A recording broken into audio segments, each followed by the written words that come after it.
Okay, never mind. Now my thing's on. My bad. I was like, yo, I am not talking to anyone right now. Oh, what can I say? Real life problems, man. Real life problems. But yeah, basically, sorry, what I was saying is that there is, again, man, Final Zone just opened. Again, level 5 passes.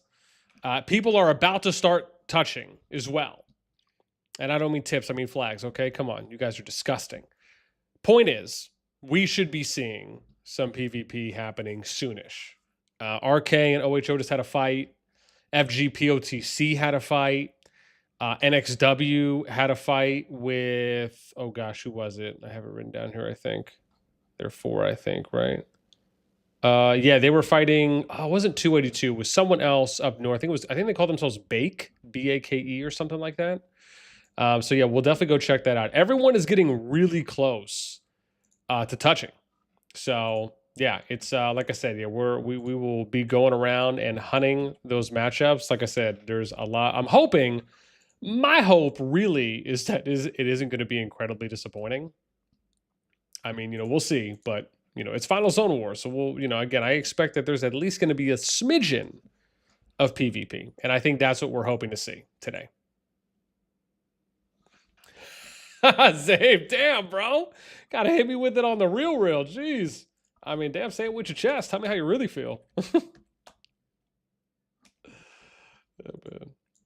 I mean, listen, that's the matchup. If they fight, they fight. If they don't, they don't. But technically, that's the matchup. So, yeah, I mean, again, I don't know how much we're going to see out of certain groups. But there's also, I should say, there's only 3 groups that are open right now. The next level 5 pass opens in about 20 minutes. I think it's about 15, 20 minutes or 20, 25 minutes. So we will be able to catch that as well once that does.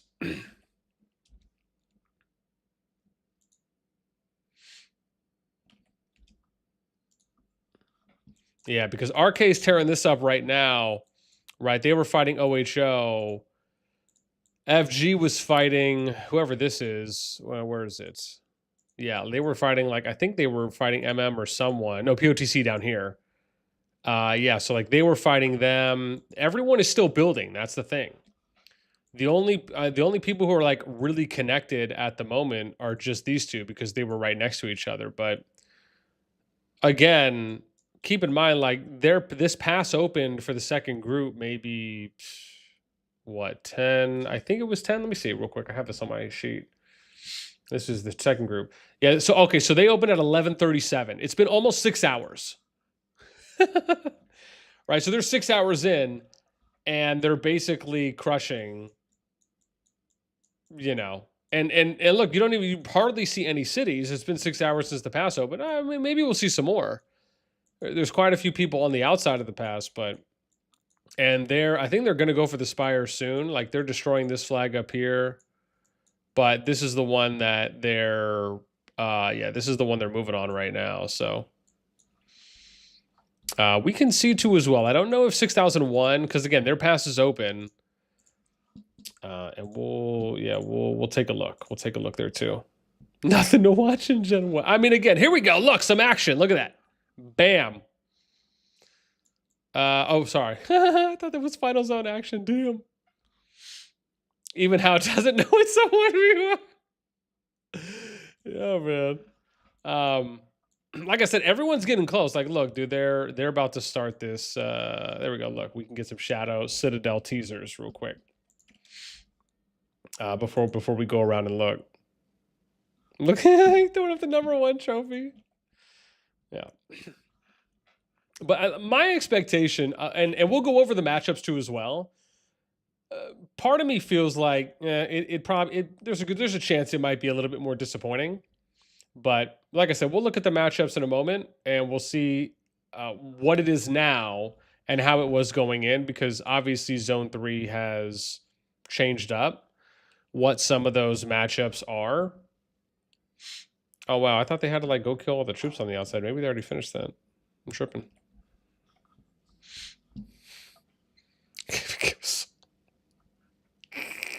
And I'm going to be honest with you, guys are relentless. Yeah, I don't know if he's building. Oh, did they just fight? Oh, they didn't. Okay, I thought I saw some troops coming out. Yeah, so like WG, they're building.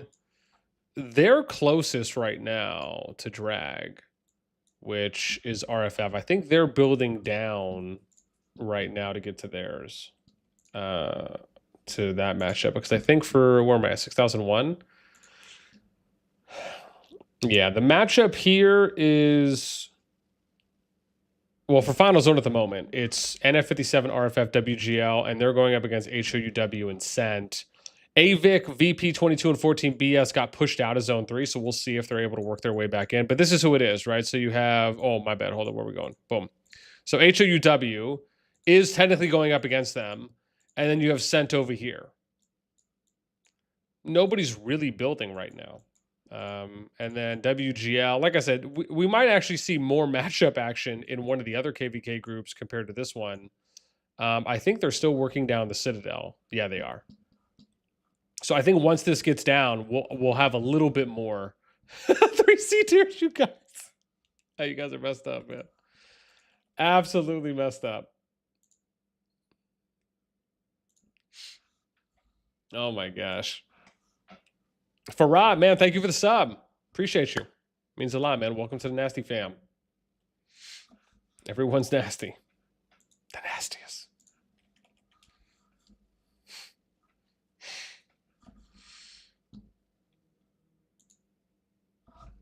What do I got on here? Somebody missing me? It's me.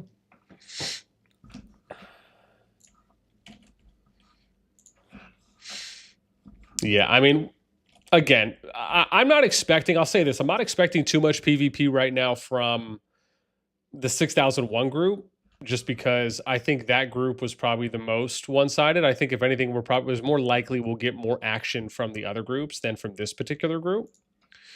Because really, it's just going to come down to how much does HOUW and Cent want to burn at this point.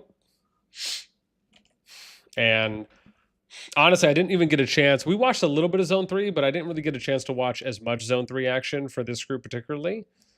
So I don't even know how much PvP, you know, as far as actually went on as well. I would have to defer and ask to some of the other leads or management from some of the alliances to see how long, you know, it did last, if at all. Simon, what's up, man? Hey.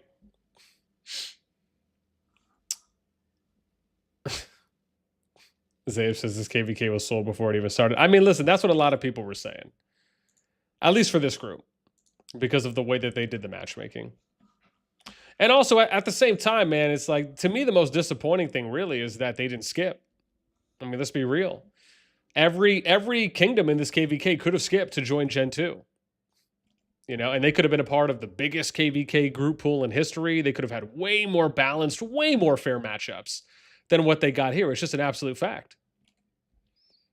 So, you know, part of me looks at that and I'm like, I'm not really a fan of like the people who didn't skip. I mean, even if you did, like, this is the thing, even if you didn't want to fight that much, right? Like, let's operate under the assumption and say, okay, they wanted, and like, let's say some of the kingdoms here didn't want to skip because they maybe wanted an easier season. Maybe they wanted to recover.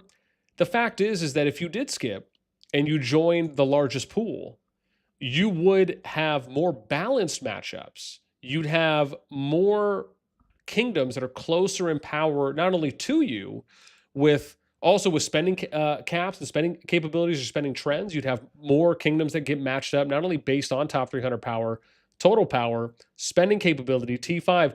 You would essentially be more motivated to go out there and fight it. It wouldn't be one-sided, right? Unless obviously Diplo went one-sided.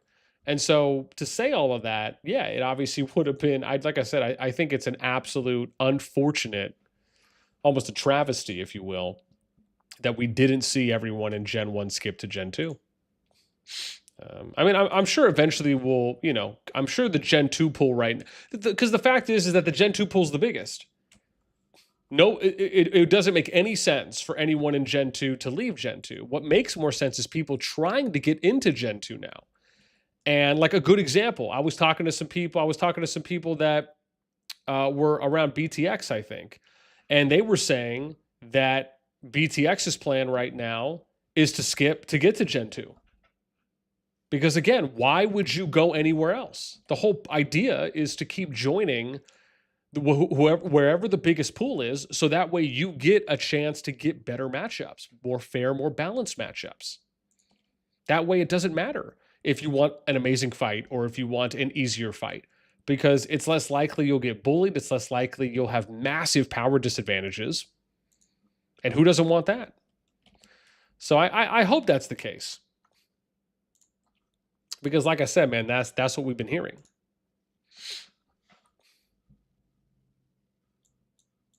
Oh, what's going on? Are they? Oh, look at that, dude. It was RFF dive bombing or something over here. Oh, look at that. Okay, it was a little bit. I was like, man, we missed a very tiny fight. Very tiny fight.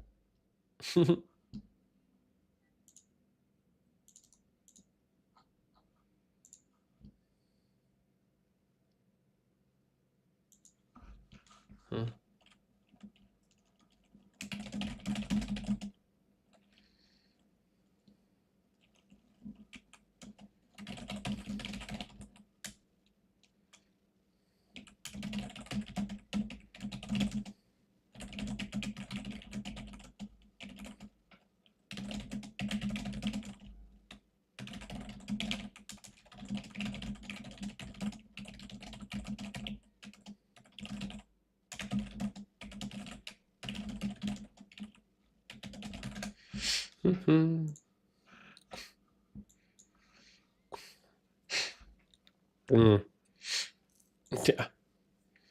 RFF didn't fight all season, so if there is a fight, it's going to be... Oh, yeah. You said RFF merit traded. Was RFF merit traded only 700 mil? Don't worry. BDO for GG isn't a thing right now. That'd be nice, man. I don't know. I'm not sure if they're still fighting or not. Are they? Ooh, maybe.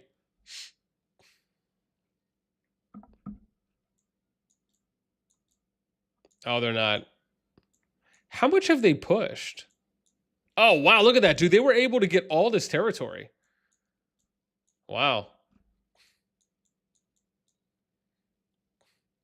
Oh, but now they're going to have to address the... oh, I see. They're just hanging out waiting to address the Bastion. Got it. Got it.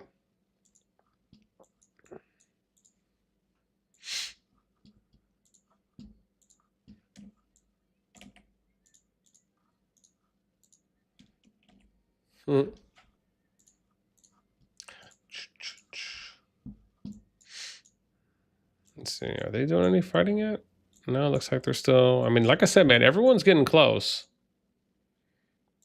Oh, are they fighting back a little bit? Okay, a few peeps. Nothing too major right now.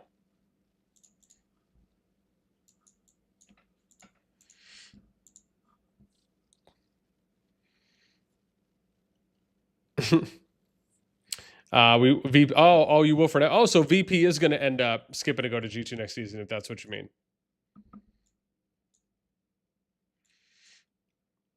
Yeah.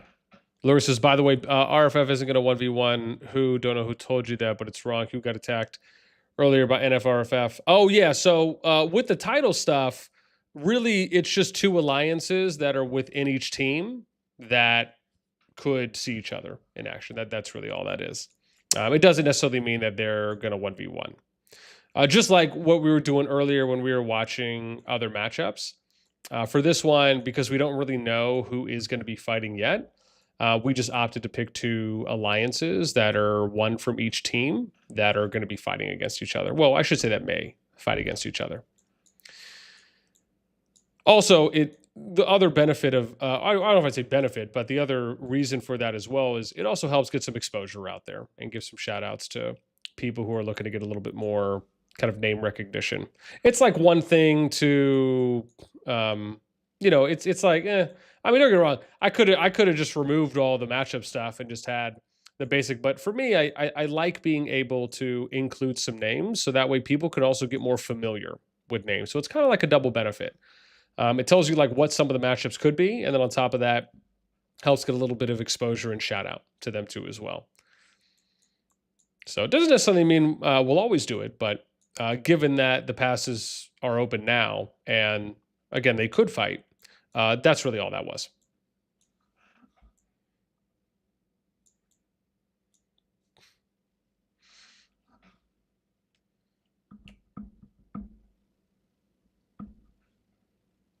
You're like, I wish it was a 1v1.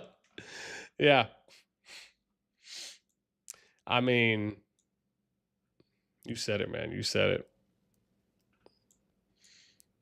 Yeah, like I said, I'm sure some of the groups will be giving us some action.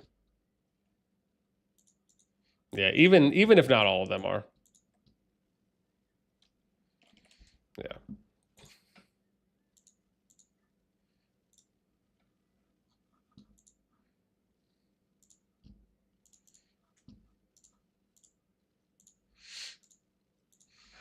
Yeah, because we got, let me see what the next pass opening is. So we got one at 8:55, one at 8:39. So the next one's at 6:40. Oh no, sorry. Yeah, 6:40. And that's 6,007.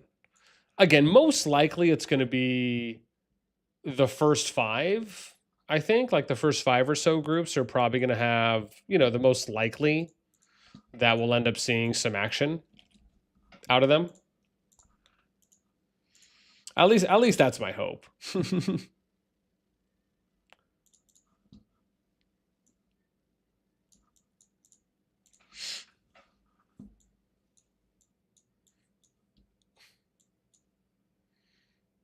Do it, OHA. We support you.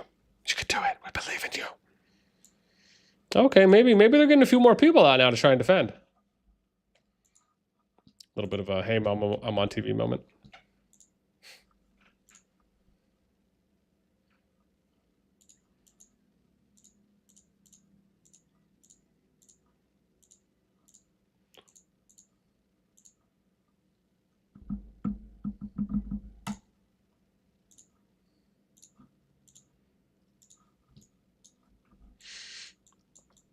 I mean, wouldn't it suck if just all of these groups end up being super one-sided? I mean, it could, maybe. Like I said, we'll have to wait and see. But, I mean, I think we at least know probably 2 or 3 of them are, just based on how the Zone 3 played out, and then probably 1 or 2 based on early Diplo too as well. But hey, man. This is just, I think this is the thing that I'll say for people to keep in mind. This is what they chose, right? It's like, you made your bed, you got to sleep in it. If they're content with it, that's fine. I think the people, I think for the peeps watching at home, like, they know what's up.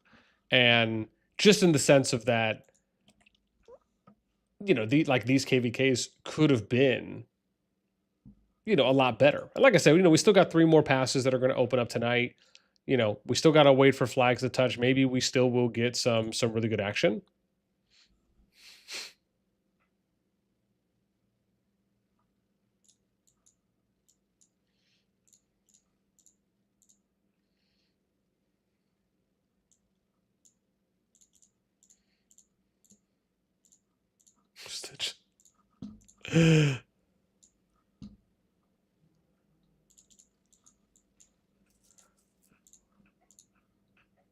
Yeah, man.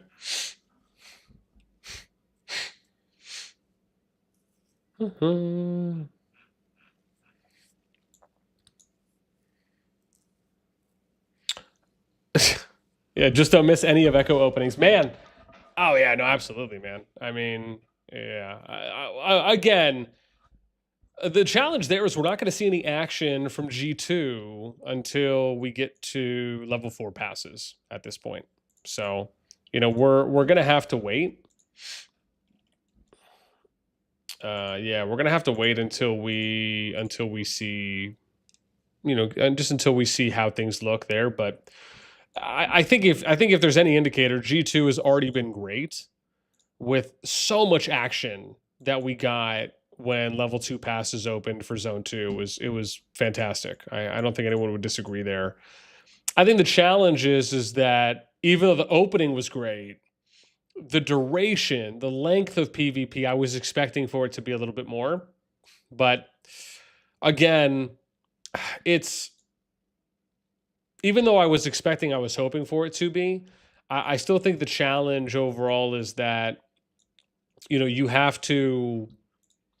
I feel like the Zone 2 matchups would have been better if, you know, which is one of the things we've been talking about before, if the teams were able to pick their starting zones.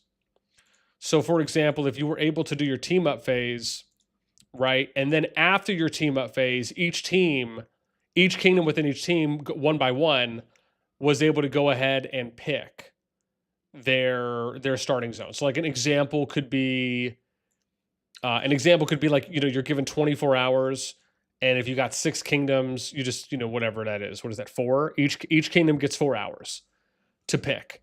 And then they just need to make sure, you know, whoever has king or queen, when their 4-hour window comes up, that they pick their starting zone. Obviously, if it's the very last one, right, then, you know, you're set there if you have 6 kingdoms. But something like that actually would be really cool if they did. I think that would help out so much, where it's like, you know, you have your team up phase, like, and you could do a team up where you choose your teams. It could also be done where the COD team, where the devs pair you and just place you on a team. But to me, I think you just really need to be able to pick your starting zone. So that way, and then maybe even have like clearly defined colors. Could be nice too.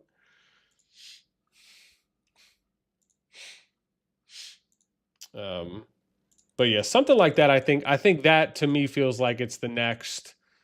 To me, it kind of feels like that's the next phase. The next phase at this point is getting to a point where we get to improve the player experience.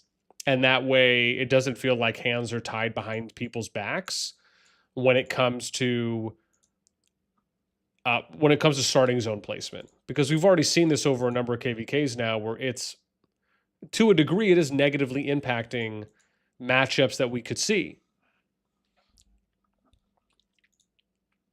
And then obviously with like the whole like level 4, level 5 pass opening, and people know how I feel about that. It's just like, that just absolutely makes no sense to me. It never will. And then at the same time, I feel like they can shorten the zone 3 duration too as well. Like, I don't think you need to be out. I don't think you need to be in zone 3 for whatever it is, like 3 or 4 Augerstone chapters, right? I think you can be in zone 3 for 1, maybe 2 at the most. And then you just go from zone 3 into the FZ. And then, you know, you circle back around if you want, right, after the level 4 pass is open. I think there's nothing wrong with doing it that way.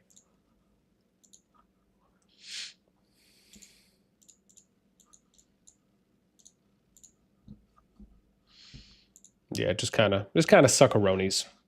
Sucks-a-ronies a little bit. Yeah, right. Lordjan, what's up, man? Do you play the game? And if you play, yes, I do play, just not that much.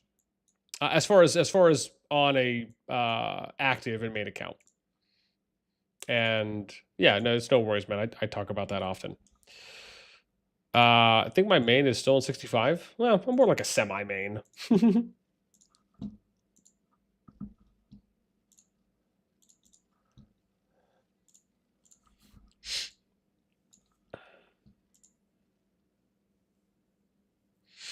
Yeah. Sinan, what's up, man? Yeah, no, we were talking about that earlier. So the title is not indicative of any particular one-on-one matchup. It's 2 alliances from each side, and then we just did like them versus them. It doesn't necessarily mean that it's a 1v1. It's just 1 alliance from one team, 1 alliance from the other team that's in that KvK group.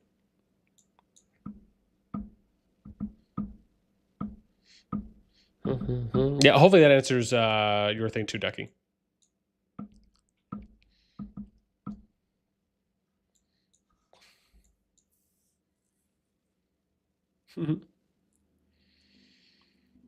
Zabe, what's up, man? You think they will not invade any zone 3? You mean for you mean for the G2 group? Is that what you mean? Are you asking like for any of the G2 kingdoms that just wrapped up, that are basically in/wrapping up their zone 2? Do I think any of those kingdoms or teams will invade someone else's zone 3 once the level 4 pass is open? Is that what you mean?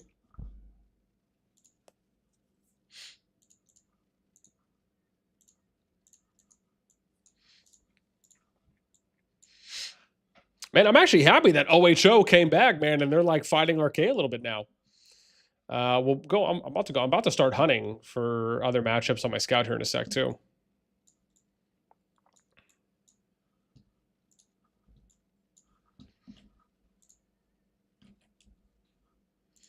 Yeah, man, I got some grub right next to me too. We gotta start chowing.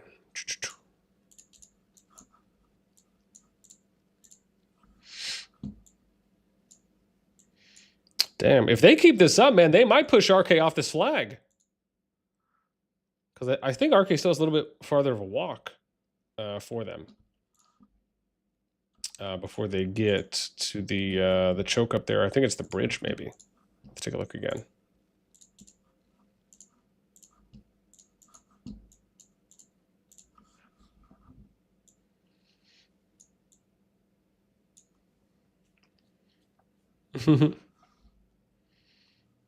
Satoru Gojo.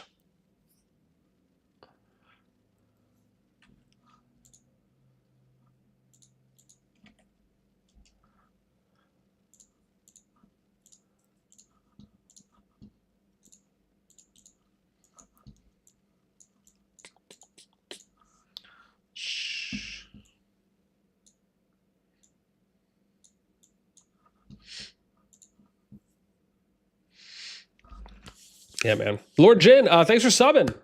Do appreciate the love, man. Thank you so much. Yeah.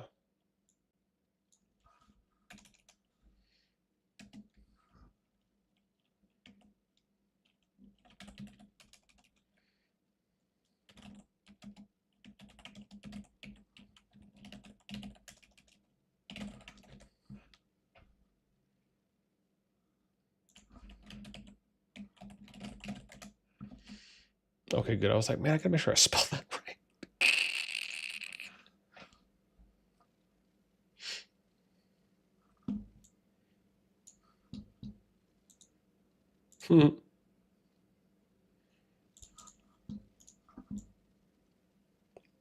Oh man, they're pushing them up a little bit more. I bet you the others are getting a little bit closer too as well. We'll definitely go check on some of those in a sec. Zabe says, yes. Oh, you mean Echo BDO? Okay, so you mean for Echo and BDO in their case, are you asking from their perspective as far as do I think it's likely that Echo and BDO will invade their opponents' zone threes, or that their zone three will get invaded? And then obviously consequently will that affect the KvK? Is that what you mean? Like, will BDO and Echo potentially invade their opponent's zone three, or will they get invaded, or both?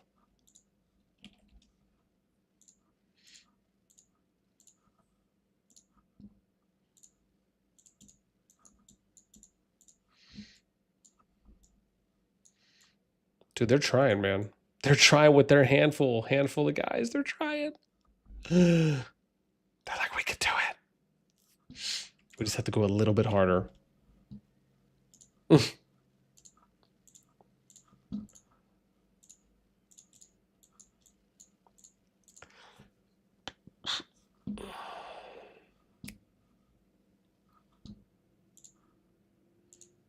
Mm-hmm.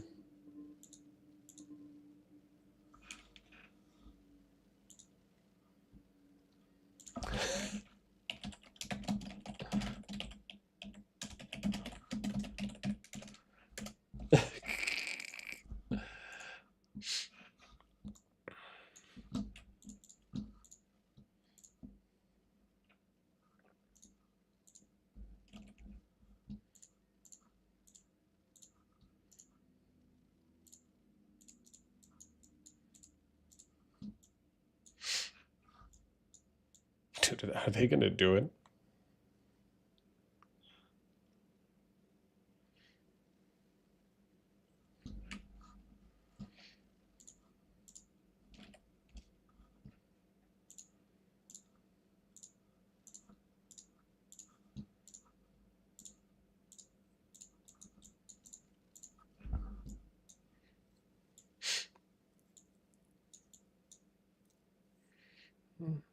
I mean, they're at least distracting a bit to at least delay, maybe slow it down a bit, even if they're not, even if they don't have enough to overall deal.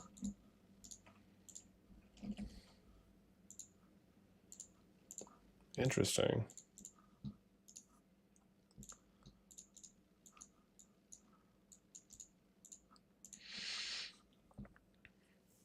Oh, you said anything. I think last zone matchup is not playable. So okay, so let me answer the first part, because there's a few parts to that. So if you're looking at the matchup in its entirety, right, which for them is let me scroll back here, right? So you're looking at crud sickle. Hang on, I gotta scoot over my other sheet here. so I can make sure we're looking at the appropriate one. So for their matchup, you're looking at BDO Echo versus WAO RAC ROGGG, right? So overall, it's what? It's, zone two data pool before was 98 bill on one side, 51 bill on the other, effectively doubled. If you looked at the 100 mil matchup, right, it was 317 100 mil people on the BDO Echo side, 431 on the other side. It was 116 difference in favor of the other team.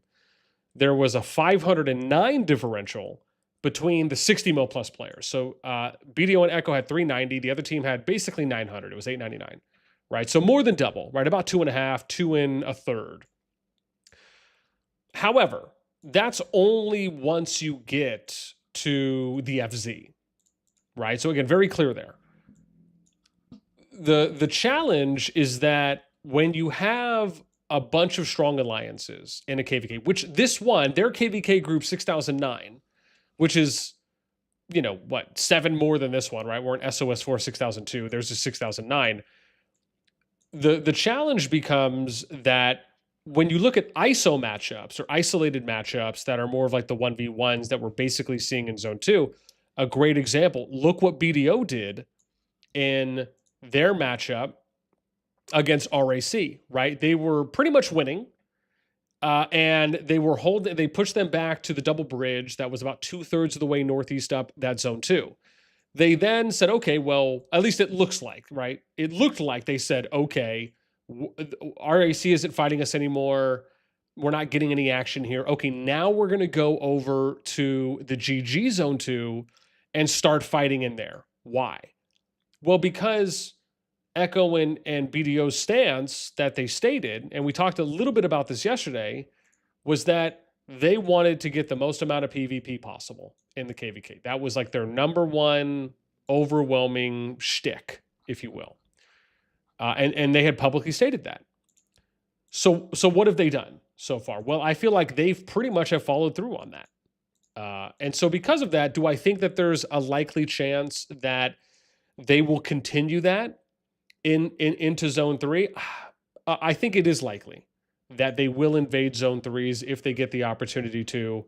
Obviously, if they're able to, win past the pass fight, of course, because that's obviously the first hurdle. But I think that if they are able to get into an opponent's Zone 3, which I do think is likely, that they will fight in the Zone 3. Now, do I think they're going to lock anyone out? Honestly, they probably will. I mean, it depends on the train of thought here. Are you going to lock them out? Because you could do it one of two ways. Well, really, you could do it one of three ways. You could lock them out of the zone. You could get into the Zone 3, lock them all the way out, and keep it that way. And then they just have to fight you at the pass, or maybe you give them a little bit of cushion, a little bit of space, and you allow them to come in, maybe in front of the pass, and then you just kind of fight it out in the open field there. Option 2 is you beat them all the way back to the pass, but then you say, okay, now you just give up on that territory and you just prep for the level 5 pass. So you can like let them destroy your stuff one by one, build up to level 5 pass, and you still get to fight them. That I think would actually be a better overall situation, because it also would still get them the most amount of PvP in Final Zone. If they push them all the way back to the pass, it's not to say that I think the other sides would necessarily be truly or fully demotivated and uninterested to continue fighting, but I do think that a factor of that could apply. They also could just do it where maybe they say, look, let's just fight it out 50-50 in the open field in Zone 3. but then they still get to have the final zone fight. So it really depends on where Echo and BDO's mindset is. If they're staying consistent, because like I said, I think this matters. If they're staying consistent with that, we want to have the most amount of PvP throughout the entire KvK. I don't necessarily think it does them a lot of service to completely take over the zone and hold it past when the level 5 pass is open, right? I think if they want to do that, but then maybe like a day or two before they just say, okay, well, we'll pull back, then that gives whoever they've zone locked out basically of zone 3 and potentially zone 2, right? Enough time to basically build back up or build from into zone 3, right, to level 5 pass, then I think that's fine too. Like I said, I think the one option I don't know if I would be really high on would be them invading zone 3. Are they able to push whoever is in there back, and then they push them back to the level 3 pass, and they just hold that, while they push in effectively, right, to the final zone. So they like slow build their way into the FZ, and then let's see if there's some POTC. Hopefully we're not missing a little bit of action here. But yeah, so like that's kind of where, I guess for me, that's kind of where I stand on it. Like I said, I think it's very important on how do they view it, because I think that will be important for how they play it out. Like I said, I think there's a couple ways of looking at it, but to me, I feel like the most, look, are we getting some action over here? Yeah, here we go, baby. Looks like, oh, nice. Looks like it just started, maybe. Okay, yeah, cool. Oh, it did just start. Wow. Dude, our timing, I'm going to be honest, is impeccable. We are just, our timing is fantastic. We are just all on it right now. Oh, this is so cool, man. Again, I'm not saying this is a lot of people, but timing is still well done because they're coming over to get a little bit of action. Oh, look, it's Wayne, man. It's NA. It's the TANK merger.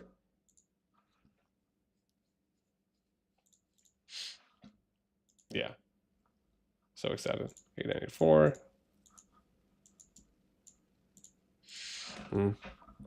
Yeah, so I hope that answers the question in short. I know it was kind of a long-winded answer, but I do think that there's just like multiple layers to how BDO and Echo can play it out. I will say this though, however, that I do think Echo and BDO, regardless of how you feel about them opting to take the 2v4, I do think that they are in the best position to achieve what they wanted to achieve by doing it. Now, I'm not saying that I would have taken a 2v4. I still think that you could get arguably a lot and great PvP out of a 3v3. But the challenge is us going back to what we talked about earlier, is that if you don't have more control on either who you're going to be teaming with and or choosing your starting zone, it's just, it kind of sucks at that point. There's just no way to really kind of get around that. So, obviously in this case, all they did, they still gave you good opportunities to customize your teams as far as giving you the choice, because all they did was just say, hey, look, we're just going to put these kingdoms in this KvK group, but you guys are still going to have to figure out who's going to match with who. The problem, really, I feel, and it's something that has been echoed by other kings and queens in the game, and this is as of late, over the past number of weeks, is that people would just love to select their starting zone. And I don't see anything wrong with that. So I hope that maybe in the next cycle, they will allow for people to pick their starting zone. Because my thing is like this. Either you allow people to pick their starting zone, which I think would be great to test, even if it's just testing it one season to see how it plays out. Or if the COD team wants to say, we're going to do this light versus dark approach like they did in Rock, where the teams that are formed are just on opposite sides of each other. So it's like a West versus East or a North versus West, kind of like how they did Bellerin Season 2, where they had this West versus East approach that a lot of kingdoms and a lot of teams took. So that way the fighting could culminate in the final zone. And that might be a better way to do it. Maybe the better way to do it is, instead of thinking about having 6 different starting zones, maybe you just have 2 starting zones. Did you ever think about that? Maybe you have it be, maybe you attempt a triangle play and you just have 2 main starting zones, right? And then you have the separation in the middle, and then you just do the statues, and then you do like the middle PvP zone. And you just do that all the way up like a triangle. Remember, the way that they did Beleren, I feel like I am just having amazing epiphany ideas right now. For those of you that remember, the Beleren Season 2 map, back when it was the Western Season, there was that massive mountain range that split the two sides. There was only one junction point in the middle, and that was in Zone 3, between Morbrez and Doolin, where you'd have the statue fight. However, the problem is that if I don't want to say problem, but one of the challenges is that you had 3 different starting zones on each side. So you still had 6, but you had 3 to the west, 3 to the east. If you just have a massive zone 1 or 2 massive zone 1s, then you had 2 massive zone 2s, 2 massive zone 3s, and you fit all 3 kingdoms in there, and then you had multiple passes to get into the PvP zones in the middle.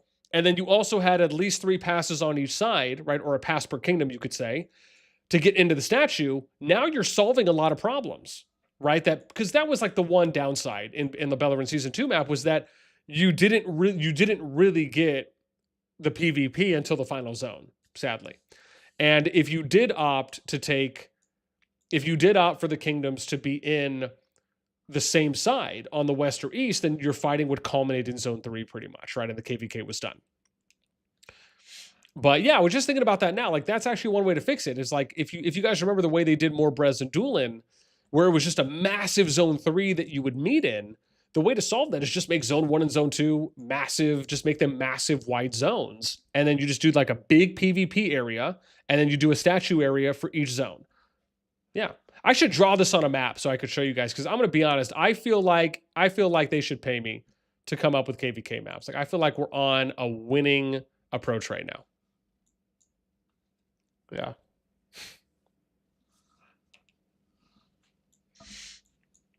Oh, GG is? Oh, they are right now? Maybe we'll go watch some of that too as well.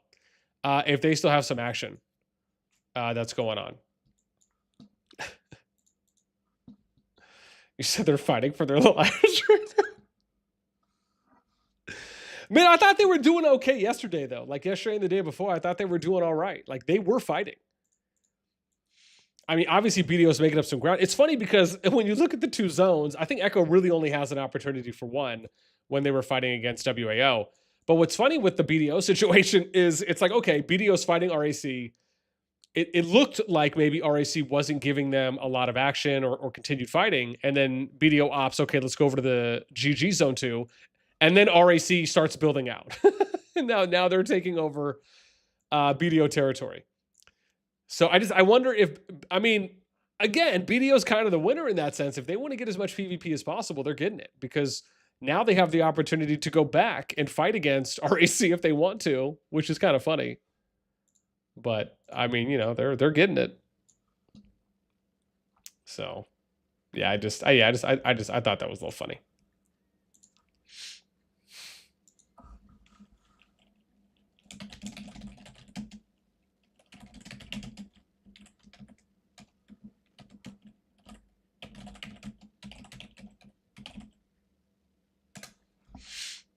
No, that's funny.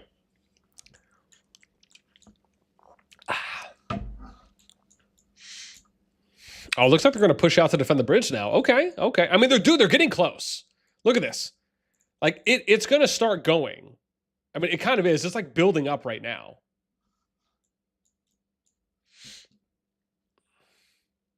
Oh, really? Dude, GG is throwing? Oh, Lord. Okay. Yeah, hang on. Yeah, we might go look here in a sec. Rough life, man. Rough life. This guy's like, GG is throwing. Jeez, I hope not. I mean, dude, they're fresh, man. GG is fresh. Like, you can't sit there. If you're GG, I feel like you can't sit there and say nothing. Because, like, you have to be on, like, max everything going into that. So, yeah, I don't know. And the thing is, it's not like they've only been fighting a couple hours. They've done, like, I think 2 24-hour rotations so far.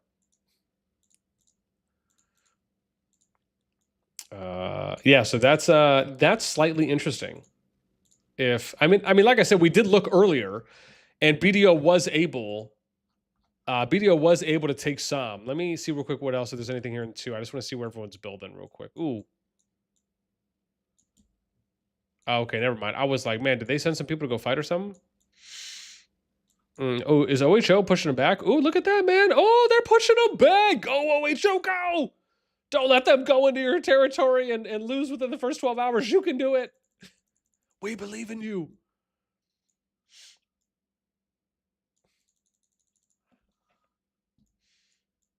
Mainly, we believe in you because we just want the PvP to last longer. But yes, we still believe in you.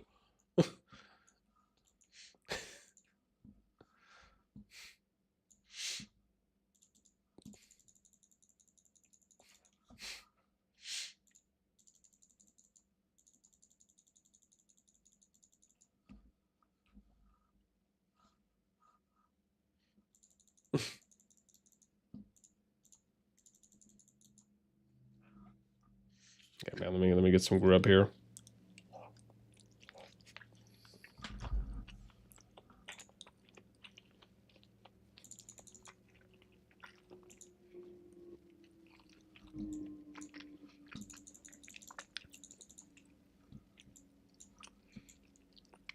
Oh, wait, Joe. Man, they got more people coming on, though. And keep in mind, we are going into the weekend. So that could be something, too, as well, where we might generate a little bit more activity and engagement from some of the sides. Could be a thing. At least I like to believe so.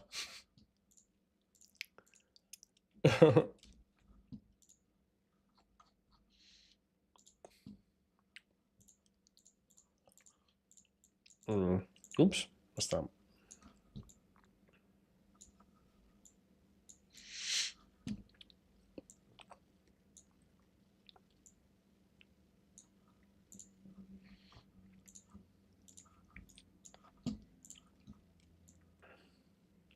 Oh, damn, they're coming back down.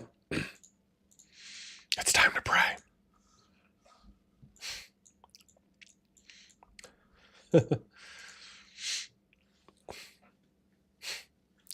Antonio, what's up, man? Zabe says, I mean, actual BOW sucks pushing for 3 damage, which matter mostly only on Bastion fights. Just give zone seeds in BOW till... Oh, you mean Brink of War? Yeah. I gotcha. Till they did 2 alliances from same zone are getting PT for zone. No more, for alliances, yeah. Kami, what's up? GGA getting zone locked. They will invade BDO zone 3 with RAC. I mean...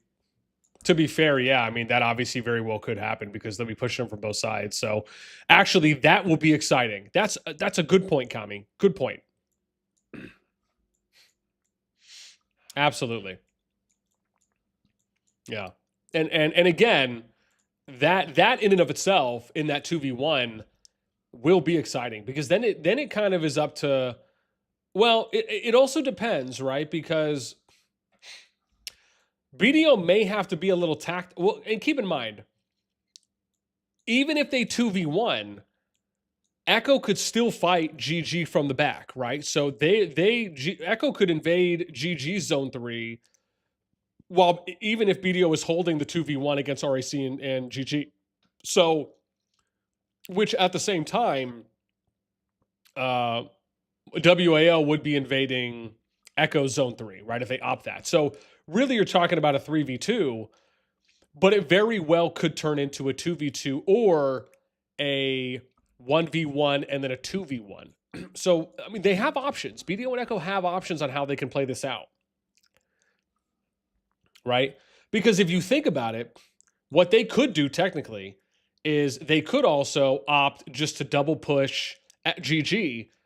BDO doesn't have to go address RAC first, just like GG doesn't have to go address WAO.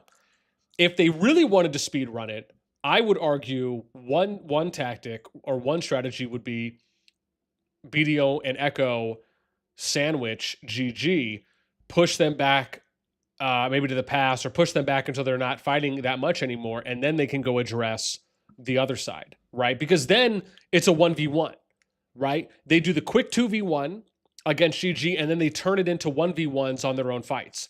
So that way they're not necessarily having to fight kind of a pure 2v1. Obviously, GG would probably still come back and do fighting. But what I'm saying is you actually have some strategic planning and you have a couple options on how you can play that out. So I think that part will be very interesting, no matter what. they're going to get PvP. Like, it's going to be exciting. Absolutely. But yeah, no, that man, and that's very interesting because it gives us a little bit more to think about on that now. Yeah, see, now my mind's going after you said that.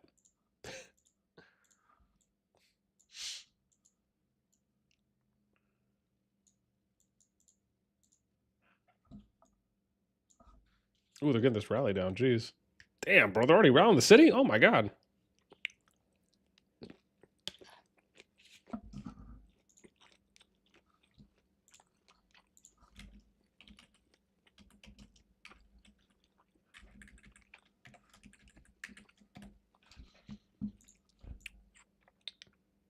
Okay. All right, so I was just running right down the power. I want to see how much it gets down, maybe.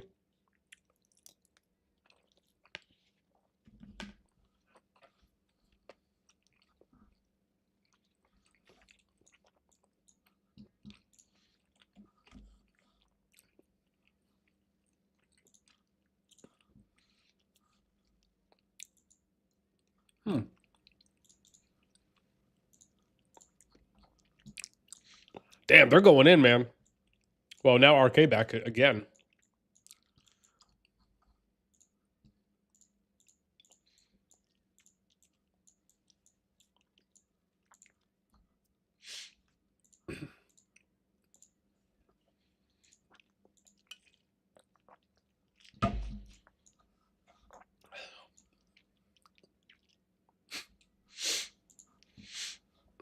Yeah, man. Yeah. Oh, Gavin, what's up, man? Yeah, camp gameplay was better than FFA. I mean, listen, I've said this before. As always, man, listen, if you guys are enjoying the stream, you enjoy hanging out, some conversation, some intellectual thought, make sure you throw us up. Because it helps a lot. Thanks. So, yeah, on your note, or on your comment of the camp gameplay was better than FFA, I think both sides have their pros and cons. I think the camp gameplay, for what I was illustrating earlier, I think there are some benefits to doing it when it's set up, because I think you get a very clearly defined north versus south, west versus east. The teams are usually defined at that point too as well. And usually when you're doing something like that, the map is laid out in a way that complements that type of setup. Now, I do think they could do that and kind of go with a design that I was talking about earlier. And maybe I'll draw that as well to kind of give an example. But then when you do the free-for-all stuff, I think if you're going to do free-for-all, meaning that the game is just going to place people into, they're just going to say like, hey, here are the kingdoms in this group. I think you need to allow the kingdoms to choose their starting zone, right? And no matter what, like that's whether you do a team up phase or you just put them into the group and you say, okay, these are the kingdoms in the group. You guys still got to figure out Diplo, but you should allow the kingdoms, once the teams are set, to choose their starting zone. Or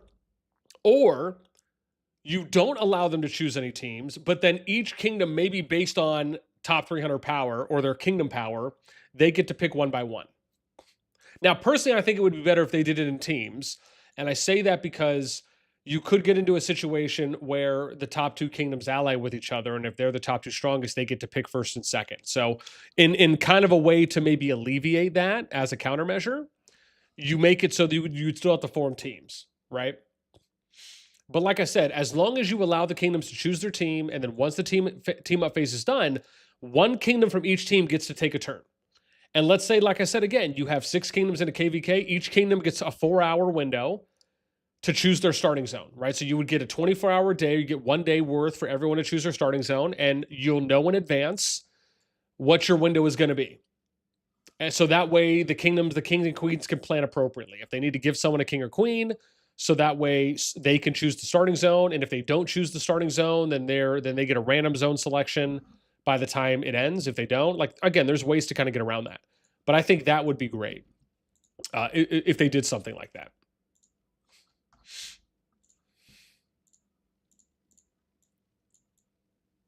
Yeah.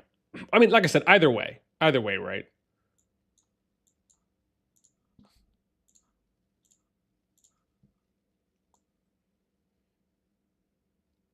Yeah, but I will say I do agree that it would be nice if they tested that out a little bit more.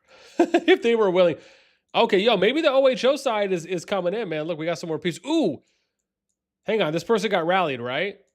Dang it, where's that city that got rallied? Who was it again? Did they move out? Dang, I wanted to see what they went down on in power. Crud. Dude, RK is just everywhere right now, man. Dude, they're just like long hair, don't care. If you ain't in it, we is. Okay. All right.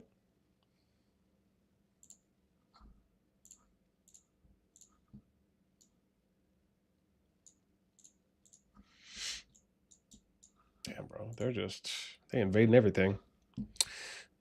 Yeah. Yeah, man, I need to seriously like focus on catching up on some chat for you guys, man.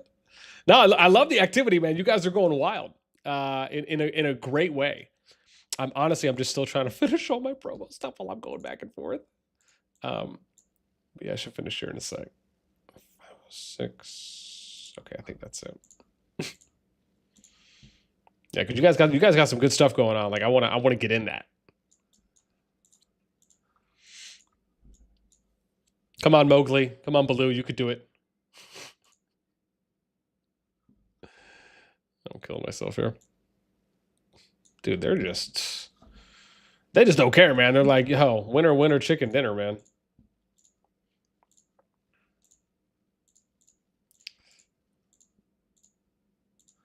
They're like, man, if we can end this in 12 hours, we will. Literally. And they're like, yeah, man, you ain't gonna stop us. All right. We see you. I didn't realize it was that serious.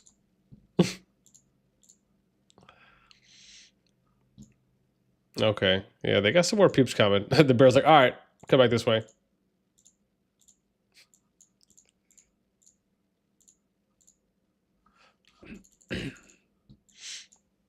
Okay, there we go. There we go. They coming out the woodworks now a little bit. Hey, you ain't gonna end us this fast.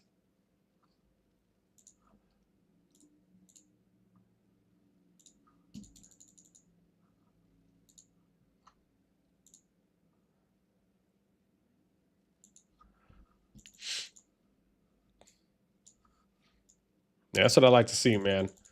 Fight for your territory.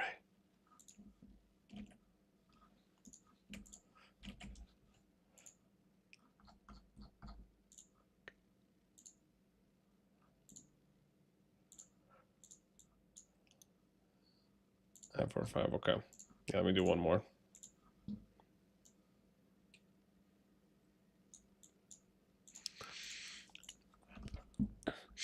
Welcome. Yo, we're popping off, man. We got 50 humans.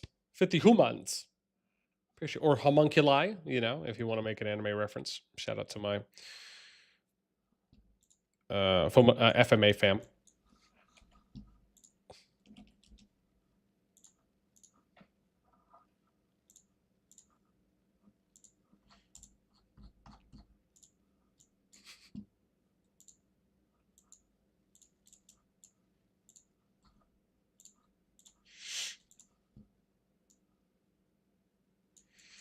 Man, you guys better stop joining, man. I might start crying. Damn. Tears of joy. Let me see. So you said, how come, man, what do we got here? You can't, BDO proved that they can't beat RAC and GG together. Yeah, maybe.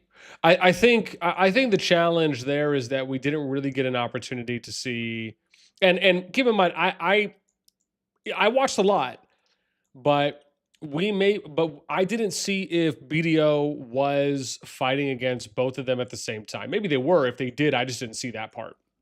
Because what I saw was them fighting against RAC first and then transitioned and switched over to GG. I do think it would be interesting to see both of them fighting at the same time.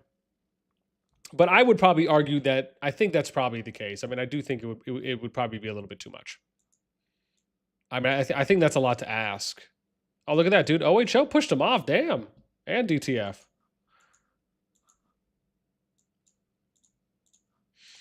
Yeah, so I feel like that probably would be a little bit too much for them. I mean, do I think it would be a very kind of interesting, cool stress test for them to do? Sure. But yeah, I do think that would be a lot. Yeah, Sultan, how come I saw BDO pushed REC on the open field and then they switched to GG? Yeah.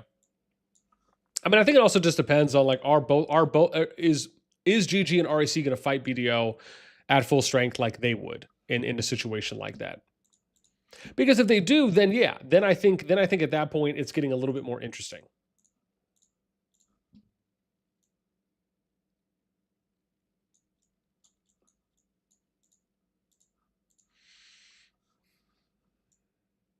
Dude, look at that, man. OHL pushing RK back, man. There we go, putting that work in.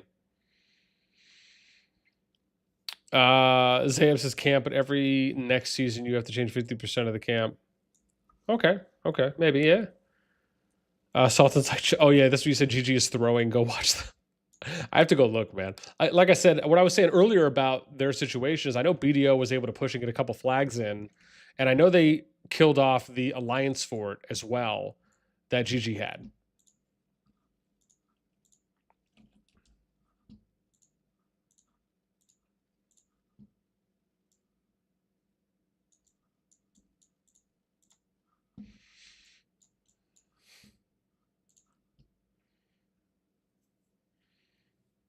Yeah, VW and NXW fight soon. Yeah, man. No, thanks, Ducky. Yeah, we'll be. Yeah, like I said, I mean, they're still fine. OHO is again, man. They're getting a little bit more activity, they're getting some more people online now. But yeah, if there's going to be a bigger fight in a sec, we'll definitely be going to look at that. And also, there's the 4th KvK group for the G1 that just opened up their final zone as well. I think that was 6003 just in.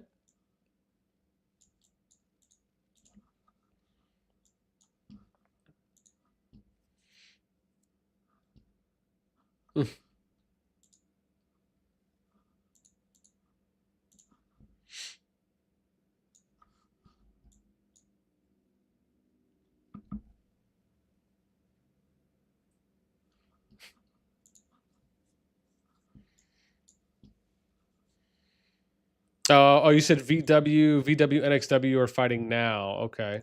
Where am I looking for that? I think that's on the other one. Let's see. It's on 4, right? Yeah.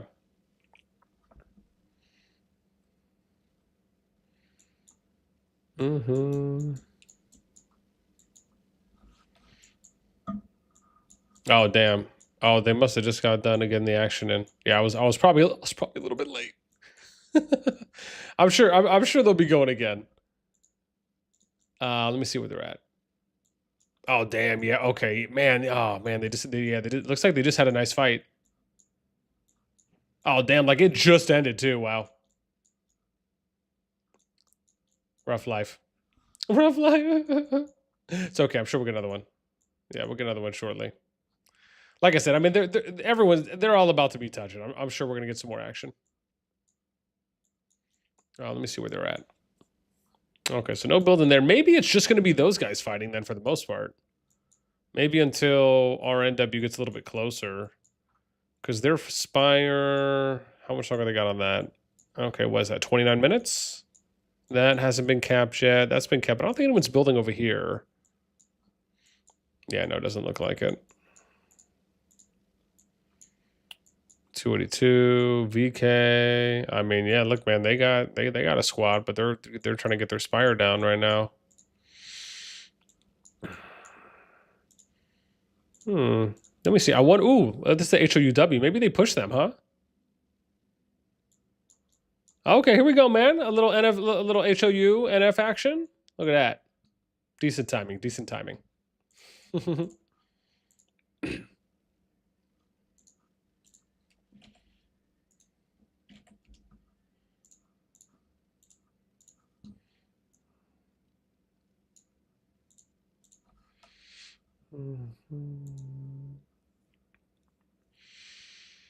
Yeah, BDO switched to GG side after fighting RAC, and then they didn't have more stamina troops to defend RAC zone. Okay. Yeah, BDO, they were tough to do so. Antonio VWX, yeah. Saw it exactly BN, yeah. Comic says, let's be realistic. BDO won't hold the 2v1 from two sides. Yeah. Yeah, I think it's a little unlikely. It's just too much power. I mean, do I think that they would try? Absolutely. I don't think it's a matter of like not trying. I just think it's a matter of holding. And are you going to have enough resources and enough healing in order to and people that are just willing to sustain that, right, for that long? Absolutely.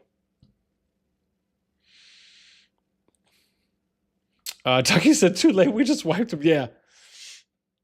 Yeah. No, it's all good. Yeah. Well, yeah. Like I said, man, I'm sure we're gonna get more.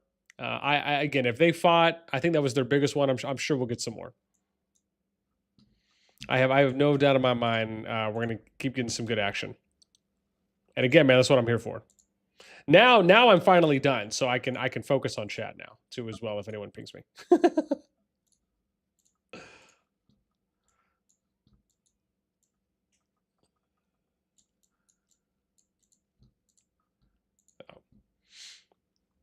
Where's the no sides?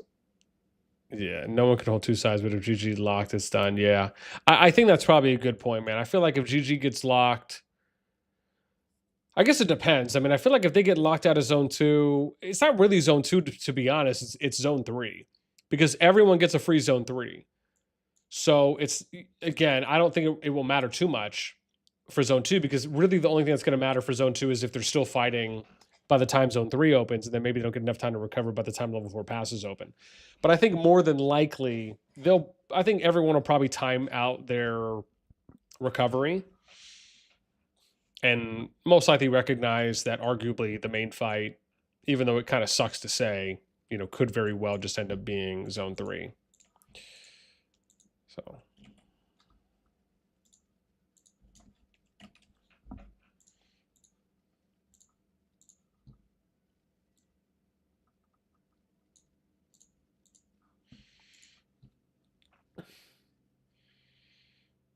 yeah, if they chose Echo side, then WAO will help. If they choose BDO side, RIC will help. Yeah. You see the zone BDO is fighting GG. Sultan said, you see the zone BDO fighting GG. BDO will lock them there, I guess. An Echo from pass 3.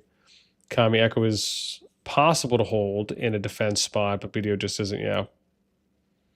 BDO just switched towers in a day. Sultan says, Echo was throwing 2 against No War on TSGG. They couldn't handle any side. People will be trapped easily, and GG is not a joke. Yeah. Kami says, then there will also be other choke points where GG can hold until pass 3 opens. Yeah. I mean, like I said, I don't think the zone 2 is super dependent. I don't think it's incredibly impactful. The way I look at zone 2 is that, I mean, yeah, don't get me wrong. There's Behemoths there. You get some of the Shadow Forts, the Dark Forts. And then, not the Dark Forts, the, God, I'm forgetting what they're called now. The Shadow, or the new Shadow Fort thing that they have. Gosh, what is it called? Why am I forgetting right now? Or is it Shadow Citadel? Thank you. I couldn't think of the second name. But yeah, basically that. Right. So I mean, again, and then obviously you get a little bit more RSS. I think the zones are deeper. Let me see here. Resources. Oh man, that's not what I wanted to look at. Yeah. So like, and that's another good oh my bad, I'm in the FZ right now, and that's another good point, right? Like when you make it into zone 2, RSS is a little more dense. Or sorry, let's go here, right? RSS is a little bit more dense than it is in zone 1. So I mean, again, there is some slight benefit. I don't know if I'm going to say it's, I don't think it's a deal breaker if GG was to get locked out of zone 2, or even if BDO doesn't get a zone 2, because again, right, everyone's basically getting a free zone 3. I think what's more important is what happens once the level 4 pass is open, right? What are we going to see at that point? To me, I think that's the bigger story.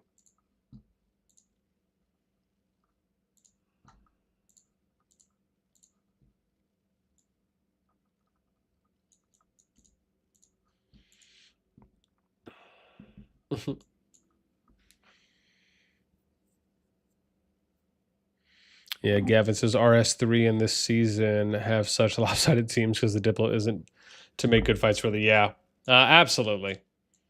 Like I said, I think that the Diplo is part of it, I will say. But like we've been saying before too as well, I think the biggest challenge for G1, which is who we're watching right now, right? So the first 8 KvK groups are the G1 kingdoms that didn't want to skip. I think that is such a big factor. Like that can't be understated. That can't be overlooked. The fact is that they had a choice, right? Every kingdom in those first 8 KvK groups had a choice. They chose not to skip. And I mean, listen, man, that's, you sow the bed, you got to, you make your bed, you got to sleep in it. And that's basically what happened. If all the G1 kingdoms did skip, they'd be in a larger pool, which is the G2 pool that's the largest right now. To be honest, man, and we were saying this earlier, to me, I think it would be crazy for anyone to leave the G2 pool. I think what's more likely to happen is more people want to try and get into the G2 pool, It's like, listen, man, I want to join the block party too. I don't want to just chill and have a party, with a couple of my with my cul-de-sac crew. I want to go where the entire block's going, and I think that's more likely what we're going to end up seeing. Like even BTX has already came out and said like they're trying to get to at least from what I've heard, I should say. What I've heard is that they're going to try and get to the G2 pool. Because why? They'll get more diverse matchups. They'll get more balanced and more fair matchups as well. So yeah, I think no matter how much PvP we end up seeing here from the G1 KvK groups, I think it is going to pale in comparison to what we could have seen. Absolutely. I mean, there's no doubt in my mind. That's why, yeah, that's just why it's it's like a little disappointing to me.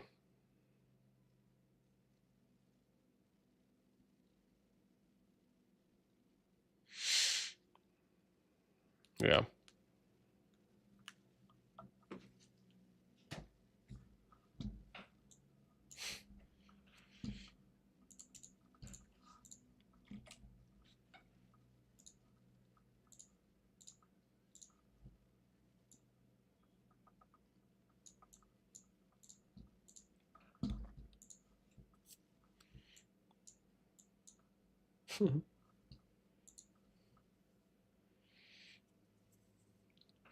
As Sultan said, GG's fortifying really well, but check their fight today. They can't handle the Bastion. Yeah, I don't know if I had a chance to go watch them on that one yet.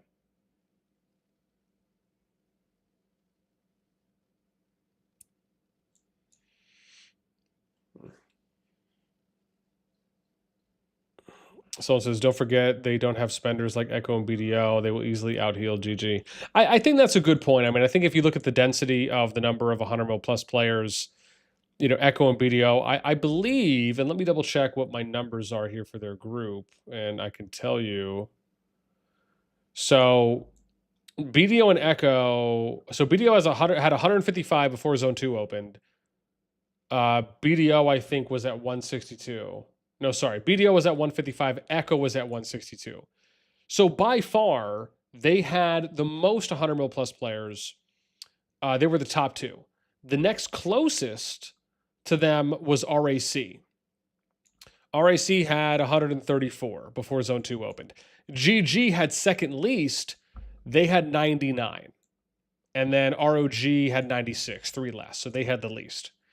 So, I mean, both BDO and Echo have more than half, more than 50%, or 50% more than GG does, right? In either of those matchups. So, I guess I'm just saying I think that's a good point. Let's look at healing numbers. Let me see what's healing. So you guys want to look at some healing numbers. So healing numbers for them, and here I'll show this to you guys too as well if you want to see. Might as well. I'm already here. So healing numbers for that group are as such. So again, this is pre-zone 2 around like the 14th. I think it was like the 9th, 14th. So here you end up saying that, look, so you had, if you just look at the T5 numbers, right? So this is BDO, this is Echo. Right, just to kind of show you, right? So BDO Echo, this is ROG, 99 is GG, and then it's, WA on top, then WA RAC.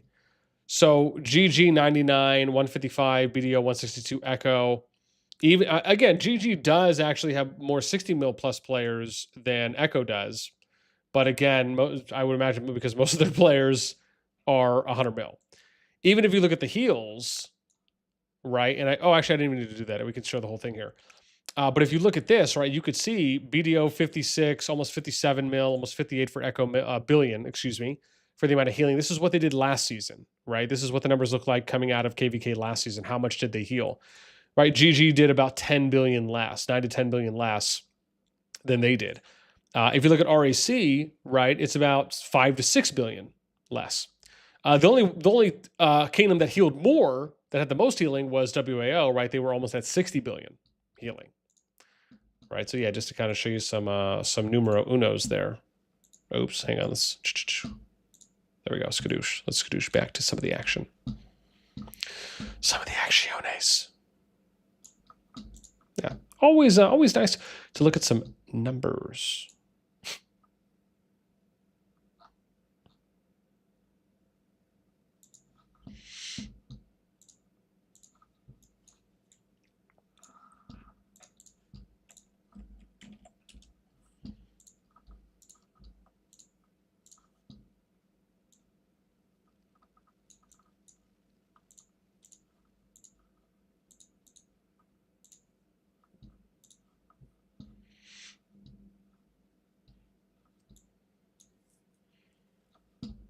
Yeah. Comics is true, but it took BDO a long time and they wasting time, which is unfair for GG's side. Yeah, maybe. Yeah. Yeah. I think the next couple of days will probably be pretty, it's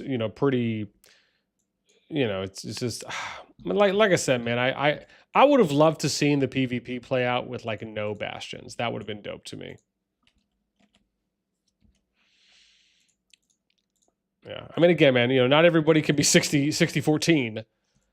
Which, from what I know at the moment, is the only KvK group in Rise of the Dragon out of the 29 that has pre-agreed to not, that has agreed to not use bastions in their KvK, which is just an absolute baller move by them.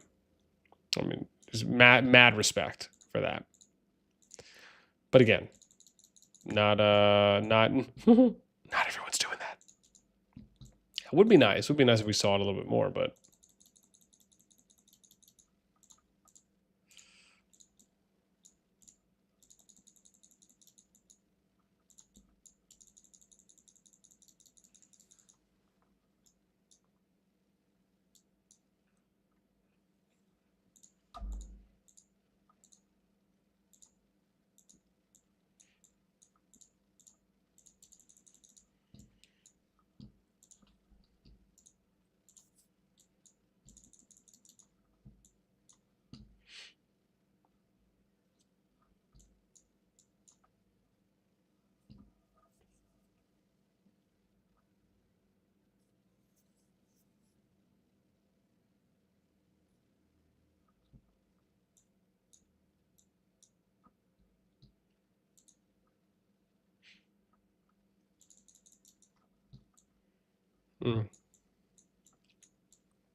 man, they're trying. They're trying.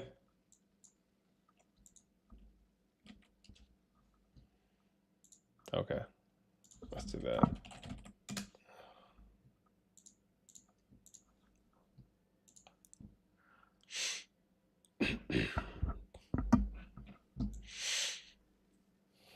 Yeah. Gavin, what's up? What server is GG? You mean what KvK are they in, or what's their actual server? I'll tell you both. So GG's in 68. The KvK group they're in is 6009. So it's SOS4 6009. But their home kingdom is 68.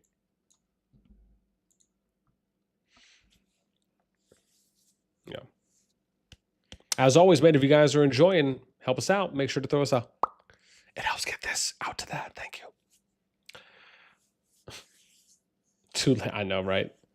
Yeah. Now, let me know again, though, Antonio or Ducky. Yeah, if there's another one brewing, you guys are more than welcome. Feel free just to either type it in the chat, you can DM me on Discord. Probably easier to type in the chat, just to let me know. But yeah, again, if it's going to continue brewing, if it's going to be a brewing, let me know. I'm actually starting to look right now on my Scout finally, so I can just see who else is going. I gotta look at 6002 real quick.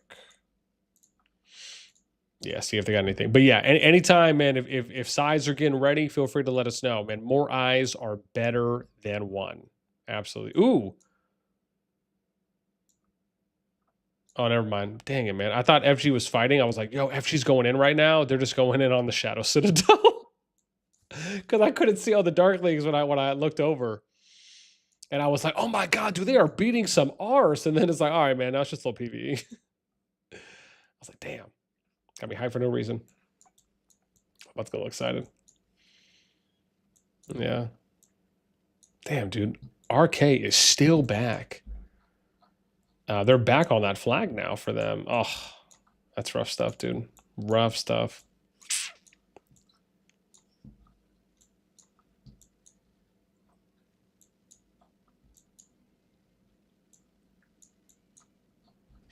Yeah, it looks like they're still building.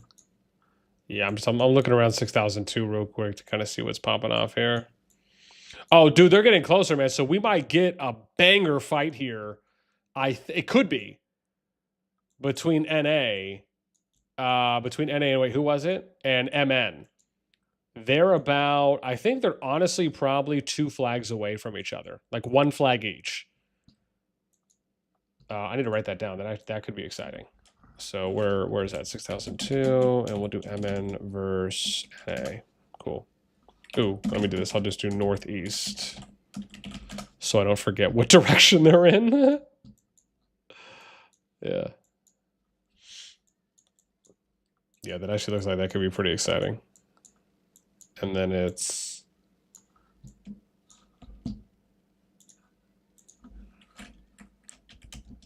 and then we had OH versus RK south. Awesome. I got my notes. Oops. There we go. Let's get that max zoom.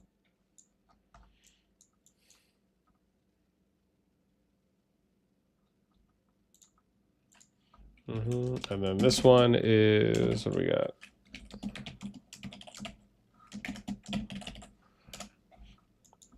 Yeah, let me go see 6004. Let's see if they got anything popping real quick.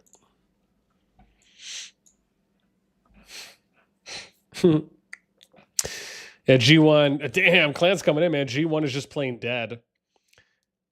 Also, Diplo and G1 very childish. I mean, I think that could be the case for probably 1 or 2 groups, at least based on what some have said. Gavin, what's up, man? What would you say is the best way to convince other kings to take satisfying war in Diplo? Man, that's a big question. So, I mean, I'll give you an answer. I will give you an answer. It's just I have to kind of think about how I want to start that, because again, that's a big question.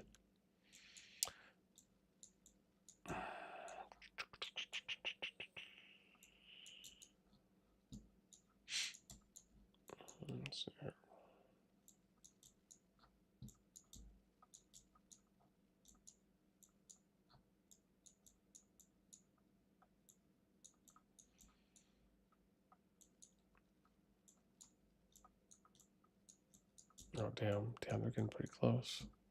Oh, damn, dude, HOUW's pushing them back a little bit. All right. We see you.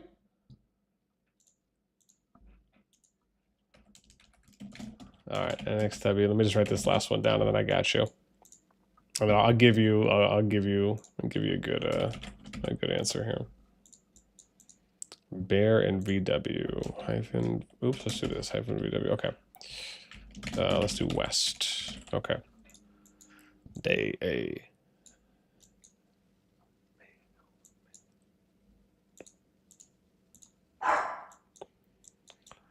Now, my dog is straight up ruining the vibe, bro.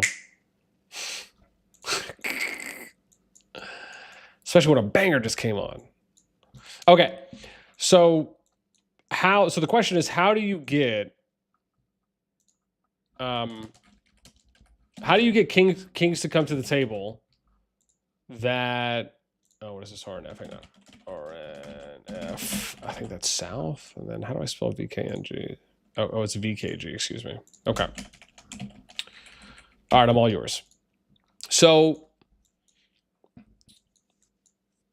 if the question is how do you get the kings to a point, kings or queens? Again, we got to be gender neutral here.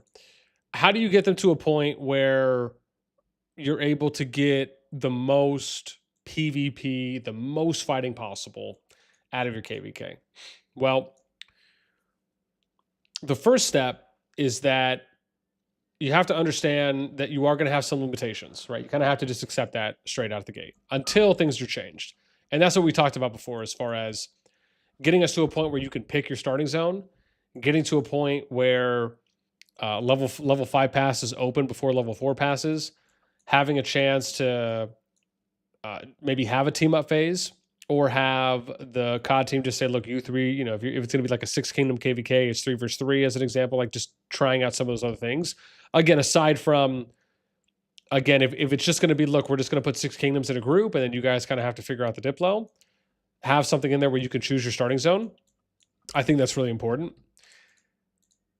Beyond that, let's say like once you have all that stuff figured out, I think the next step is that you have to be able to provide, you have to be able to look at the layout. So like, let's just say they're going to auto place you into a starting zone, which is how things are being done now. To get the most amount of PvP out of that, you have to come prepared, meaning that you need to have all the data ready to show. You need to have already maybe done some prep work as far as, okay, well, what matchups could be the best in that regard. And from there, you need to be able to look at, each of the groups, and you need to be able to look at each of the groups as far as the matchups go specifically, right? So if you've done all the data pulling, you know what the numbers look like for example, like when I'm showing data, and so like when I'm showing it and we're explaining that this is like the stuff I just showed. You have all that ready, and then you already have a couple matchups that you've already done some like number crunching on. You have to factor in starting zone. You have to factor in zone 2 matchups. You then have to factor in what the cross zone 3 matchups look like, and then potentially what the final zone matchup. Because really, what you should be doing is putting together the matchups based on what the final zone matchup looks like, and then work your way backwards from that.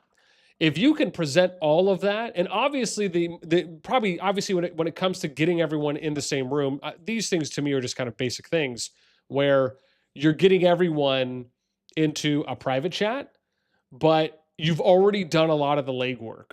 Because the challenging part is that if you allow diplomacy discussions to go on for too long, that's where you can start losing people. And that's where people can just be sick and tired of it. You need to come, you ever see that movie Devil Wears Prada? I'll give you a really good example. Have you ever seen the movie Devil Wears Prada with Anne Hathaway, Emily Blunt, oh gosh, who's the older gal now that I'm it's not Martha, it's I'm forgetting her name. But basically, the kind of boss lady character. There's this scene where eventually, after all this time that Anne Hathaway spent as her character, going through, or her name is like Miranda or something, I think is the name in the movie. But basically, Anne Hathaway's character was like the assistant to this head honcho person in the runway and in the modeling industry. And she goes through all these trials and tribulations, but then at the near the end, she gets to a point where the moment that this person walks in the door, everything is just ready for her. Everything's ready to go. And that's kind of how you have to look at it, is you have to have everything prepped and is ready to go so you can present things as early as possible. And then taking into consideration some of those other factors that I was talking about. And then, like I said, yeah, obviously you need to get everyone into like a private Discord or a private group chat. I would recommend trying to have one person.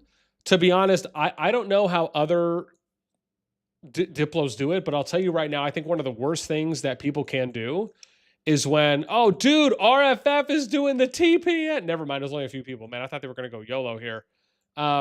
Yo, respect for NF57 for backing off to allow like the 1v1 here. So they're not just doubling them from the same side, because that's a quick way on how HOU would probably just throw the towel in and be like, all right, man, I'm done with this crap. But yeah, so I would say Meryl Streep. Thank you, Gavin. I was like, yeah, where am I going with this? I just couldn't remember the name. But yeah, so like I said, I think those are a couple of the things you do. But number one for me is, oh, dude, Musab, don't tell me that. Oh my God, what? Fire Force Season 3, Episode 1 debut. Bro, I'm watching that on the big screen right when I get off. Oh, how dare you make my day so much better. Just, yeah, from that. I appreciate you, man. So much love there. So much love. Oh, that's awesome. Yeah, no, that, man, yeah, that, oh God, yeah, you made my day. Absolutely just made my day with that one. But yeah, so again, I hope that answers the question for you, Gavin. Again, like I said, if I had to summarize, I would say number one is you have to got to do all the legwork first, have all the data, have the matchups ready to go. Number two, I would recommend you have one representative from each kingdom. Don't let there be too many chefs in the kitchen. The moment you allow more than one person, no. One person from each kingdom, that's it. Once things are decided, then you could have more people come in if you need to like figure out logistics, more specific details, things like that. But that to me is my golden rule. Any KvK diplomacies I've ever been a part of that I have done, as far as like I had a hand in, it was always one person per kingdom. Don't let things get flooded, because the more people you have in, the more opinions you have to wait, the more responses you have to wait to hear, and it just keeps dragging it out. So one rep per kingdom, that's number two. And then number three is when you're laying everything out to everyone, make sure you're ready to go, right? So you have everything that's laid out. You have all the options that you think would be the best presented. And then you're also detailing out the benefits or what the expectations are going to be, right, for each zone. And then make a case on saying, well, look, we're going to get the most amount of PvP out of the final zone. That's absolute. Now it's just a matter of figuring out, how do we want to play out zone 2? How do we want to play out zone 3? Now, maybe that is you doing some matchup switching specifically for zone 2 and zone 3. But then once you get to the final zone, it's going to be like the most fair, the most balanced matchup, so we can get the most PvP. But I think if you can do those three things, where you lay things out and you do it in a very realistic way, that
Oh, are we back? Okay, we're back.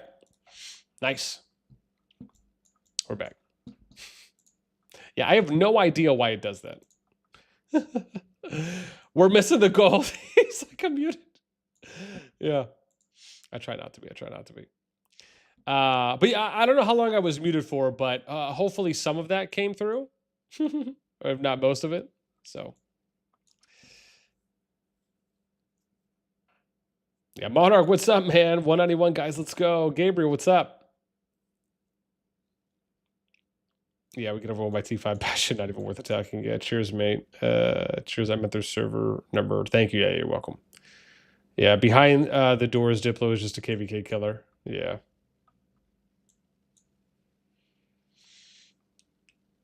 Okay. Yeah, so what I was basically saying there is there was a small amount of KvKs that did this. And thankfully, you know, like I feel like I'm on good terms with everyone, with the exception of FSK, because I just don't know. I still don't know what is up with them, just because they don't tell me. Like I don't know why Kyle had me muted in the first place. I don't know why his management team has me muted or blocked. I still don't know. I would love an answer at one point, but basically they're the only exception. Everyone else, I feel I'm on good terms with. So all the alliances and kingdoms are pretty nice about, you know, if I reach out to ask them about something, they're nice to share. Oh yeah, and Clan knows. Clan's at FSK, I think, which is so funny. Clan will talk to me, which I don't think it extends to the members, but yeah, it's like this secret hidden reason, dude. I just don't know why, man. It's like I feel like I'm Dora the Explorer and I have to go on an adventure to like figure out to like finally find Swiper and figure out why exactly I blocked. I don't know. But anyways, what I was trying to say is that some of the groups, is that some of the groups are not. Oh, sorry. Some of the groups did different matchups for Zone 2 and Zone 3, and then they switched it going into the final zone, right? So they said, look, we're okay. We're willing to change it up for Zone 2 and Zone 3 so we can try and get a little bit better PvP out of the experience. And then we'll just go with whatever the balanced matchup is for the final zone, right? So again, that's basically what. Oh crap! I think they're going at it right now. Oh, they are. All right, dude. Okay, yeah, we got to switch now. We got to go to 6002 because they just started. You know, good thing I checked again.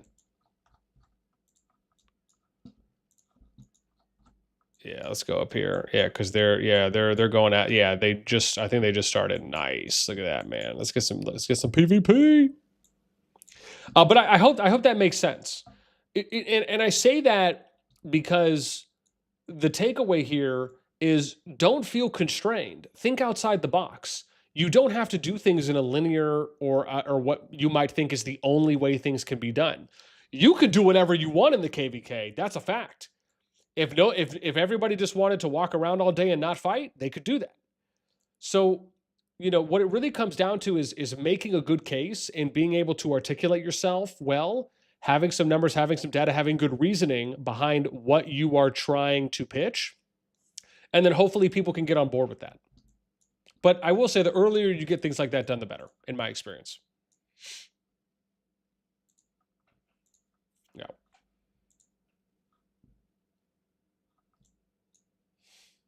Yeah. Got you. Jelly, what's up, man? Hey, boss, could you check out 575? I'm curious on if I should migrate there since I'm new to the game. I don't know if, what kingdom are you in, though? Because you have to be in the same season and you have to be in one of those kingdoms nearby for when they go to pre-war to be able to migrate there.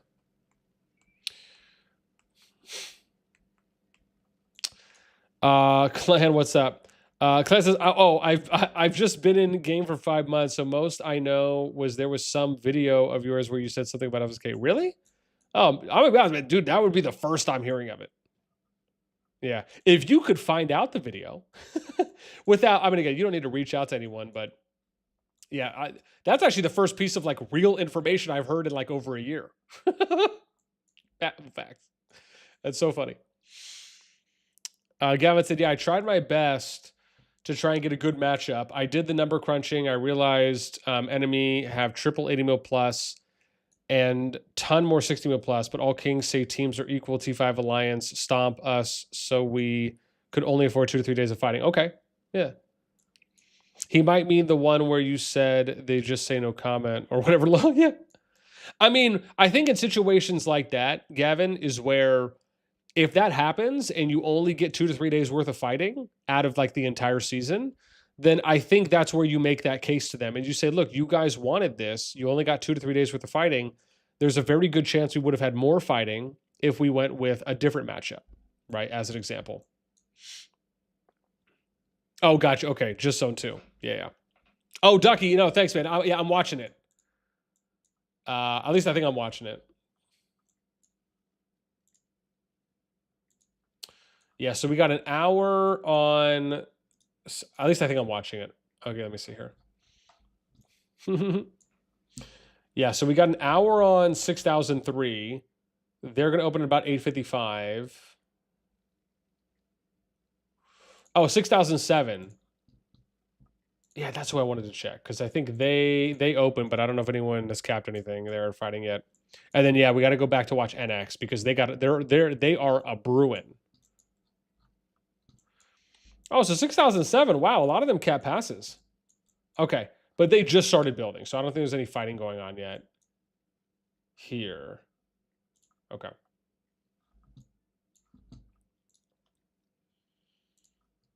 Yeah, 6004 I think was what that was. Yeah, let me go check. I'll make sure we're watching that. So when that fight breaks out, we can watch because it looks like they are getting close to what you were saying.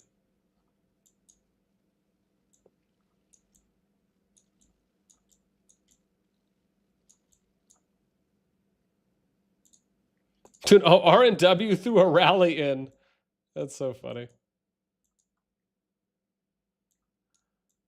Oh wow. Yeah, man, this yeah, it's it's getting close. Yeah, it's getting close. It's getting good. It's getting good.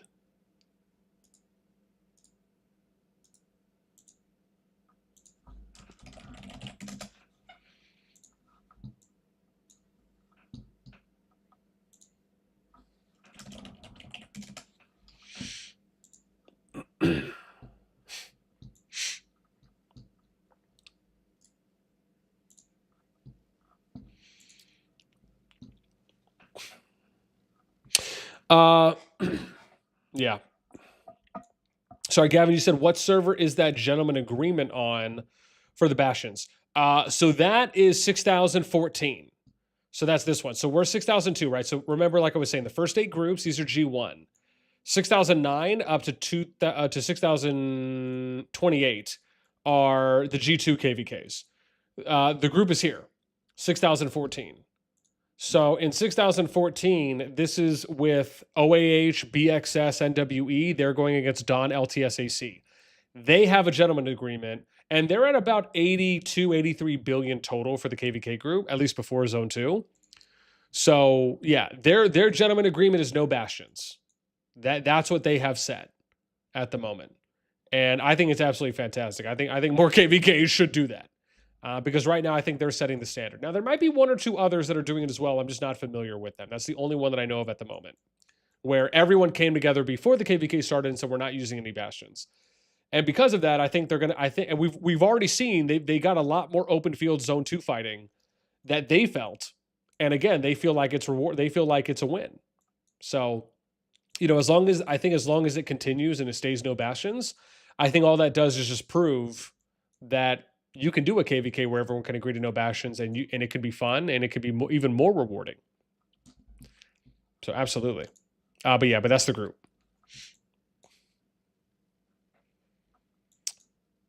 We're 25. Yeah, that building is busted.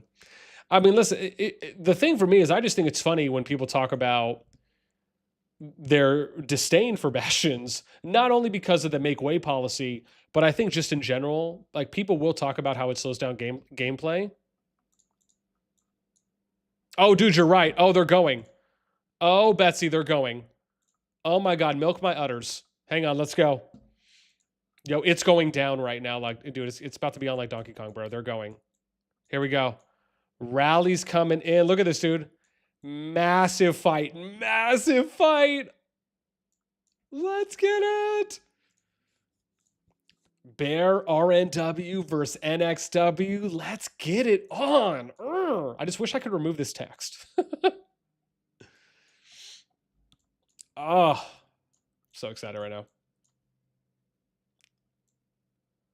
Nice. This is a good fight, man. This is a good size fight. Yeah. This is what we need more of from Gen 1, man.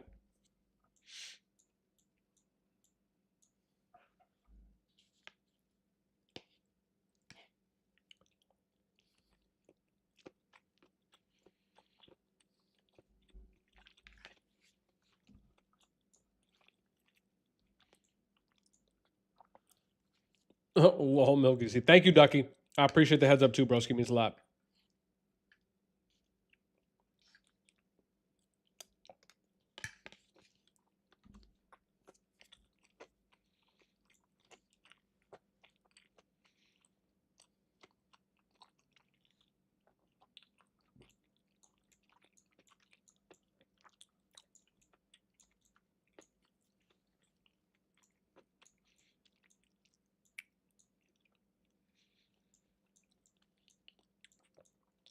Looks like they're just going for the NTS SIG overlay. It looks like. Oh, I see. Oh, so they did send some infantry in deep, I guess.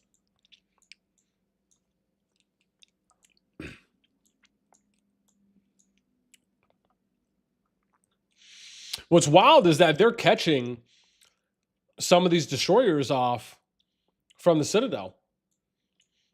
I actually would have expected VW to just disengage off the Citadel and start fighting the moment they saw that squad come, because they probably just took a couple unnecessary hits and losses from that by not just disengaging immediately. Because it looked like Bear might have been doing most of the fighting, at least in the beginning, and then some of the VWPs were helping out. But yeah, and see, like, that's the one thing that I really enjoy about some of the G2 KvKs that I've watched, is that some of the teams there, again, just very disciplined, where you'll see up to everyone, if not everyone, disengaged from the fight, or sorry, from building something or from destroying something, if it's a spire or it's a flag, and they're getting pushed. And they'll disengage and fight, or they'll disengage and move away so they don't take the unnecessary loss. And then once it's clear, they'll go back. I mean, I think some of them did, just not everyone. So again, a little opportunity.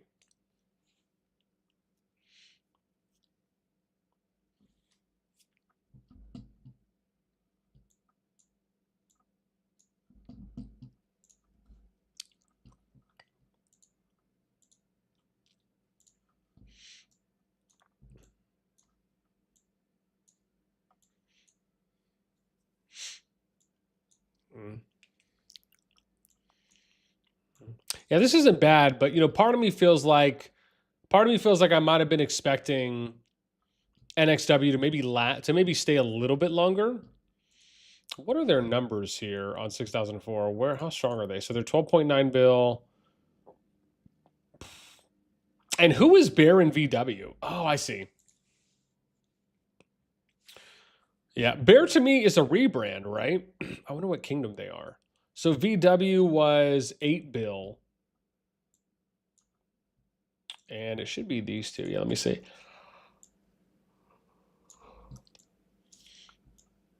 Yeah, because NXW has 15 100 mil plus, 66 60 mil plus players. On the other hand, VW had 100 mil plus player and 16 60 mil plus players. This was, again, before Zone 2 opened. But I don't know who Bear is. I wonder if they just changed their name. Or maybe it's a shell they filled into. I'm just not sure exactly who that is.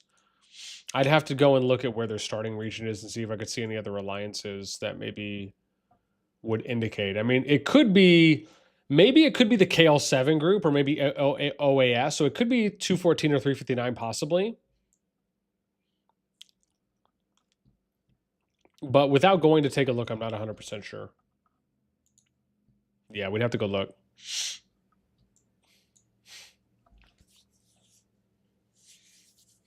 Maidenless, what's up? Welcome. Respectfully, Bear does not punch thinner weight. Oh, okay. Oh, Bear is 359, huh? Okay. So I had AOS. That's who I had there. I don't know if they just changed the name, or AOS was another shell, and they just moved over to Bear. But okay. So in that case, the fight is NXW 15 100 mil plus, 7 100 mil plus on the other team, so they still have 8 more. And then there's 53 to 66, 60 mil pluses. So still 13 in favor of NXW. Again, as of pre-zone 2. Yeah. But they have more power than they have like 19 bill versus NXW's 13 as well. So it's actually, it's not a bad matchup on paper. The 1v2. I mean, the power might feel a little steep, but I think when you look at the 100 mil plus numbers and the 60 mil plus numbers, even the PvP engagement numbers, I think it's a little closer than it might feel. Yeah. Gavin says, I definitely need a way to pull data too. Yeah, Gavin, if you do, shoot me a DM. I'm happy to send you the Discord to the data bot that I work with Fuzzy on. He's a software engineer, and I do videos. I promote the Discord too as well. But yeah, if you or anyone is interested in getting some information on the data bot, that's the one I use when I do my top stats and when I cover a lot of data stuff. And there's a lot of kingdoms that work with the data bot too as well, and Fuzzy. So yeah, if you need again, even if you just want to kind of hear out an option and get some information, just shoot me a DM on Discord. I'm happy to throw the actually, you know what, I can just throw the server link in. Let me just throw the server link here. I can just throw the server link in the chat. Once I gotta find it. let me find it. But I got you. Oh, here it is. Here it is. I think this is it. Yeah. Oh, let me do this. Okay, there you go. Hopefully that works. Wrote it out too, so it makes it a little easier. But yeah, there's honestly there's a bunch of people like that Discord he made started off with, I think, just me and him, and now I think there's over 400 people in there at the moment, and a good amount of them use it. I mean, again, he's got quality stuff, and he's always really up on making sure that everything's accurate. That's actually one of the reasons why I haven't done a top stat video yet. Since I don't know, maybe early March or February, is just because I've been waiting for him to like do some updates and then to give me the latest scan, so that way we can check and make sure things are looking good and they're pretty accurate before I cover something. So I know he's always willing to make those updates and make sure that things are as accurate as possible. So and I've been working with him for a while too. Yeah, he actually. Side note, he hit me back up today because, again, I've said this before, but he's going through some stuff. But he did get back to me today, and he said he was running a scan today, and he's going to let me know how it looks. And he's like, if it looks good, I'll send it to you so you can take a look and look at it for yourself. So I might get something today or maybe tomorrow, at the earliest. Yeah, because if I do, I mean, it would have almost been a month since the last time I got a scan. And most of the time, I'm usually getting them like every 5 to 7 days from him. At least until it gets to a point where it's daily. Helm of Valor, what's up, man? Welcome. Yeah, let me see.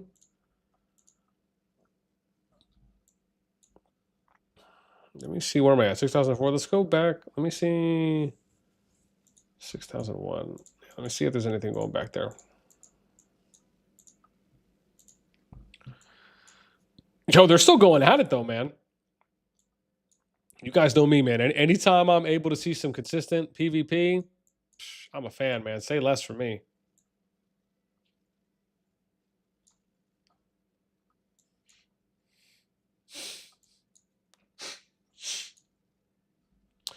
Dude, crazy though that 14 BS and SR57, like they're still going hard in zone 3, I think it is. Yeah. Wild. Which I guess makes sense because they're trying to get to the FZ at this point, right?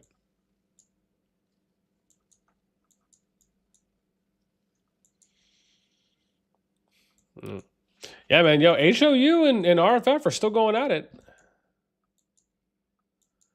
But part of me feels like Scent. I don't know, man. I don't know how much action Scent's going to give. at this point, but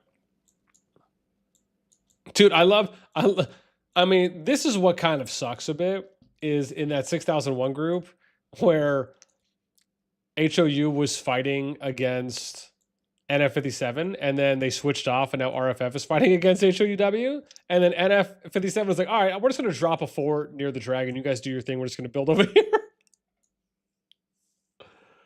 Oh, it sucks. I mean, it does suck to see. I'll say that much. I mean, but that, you know, that's the position they're in. You know. Jeez. That's rough.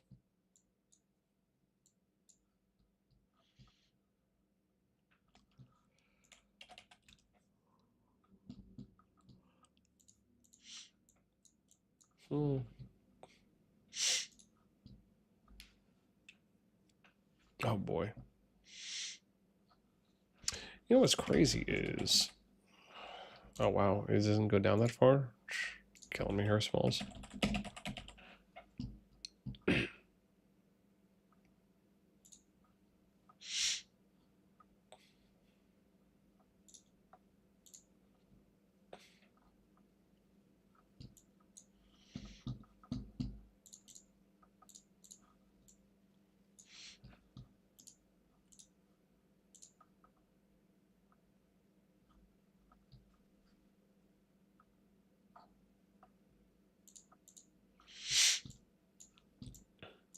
Yeah, well, yo, oh, dude, OHO. Dude, OHO is coming back. Oh my god. Yo, dude, yo, it's like their activity just like double or tripled.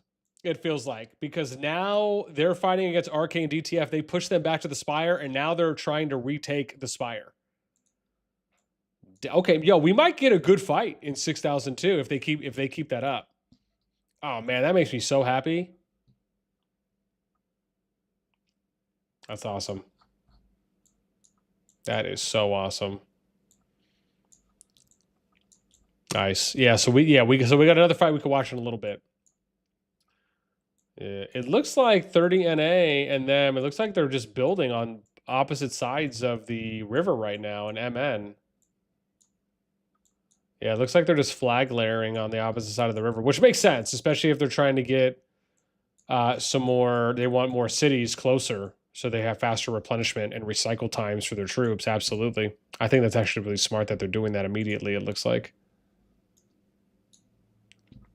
Oh damn! Another rally coming in though from Big Wolf.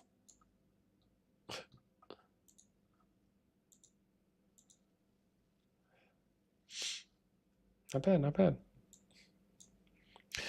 Focus, what's up, man? Will only get worse for HOUW because RFF is just waking up. Yeah. I mean, yeah. I don't have any expectations on that KvK. I think sadly that KvK is just. I'll just say that KvK could have been better. Could have been better to way better than what it is.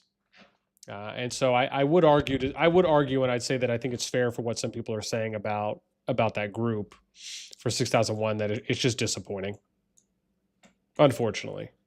But yeah.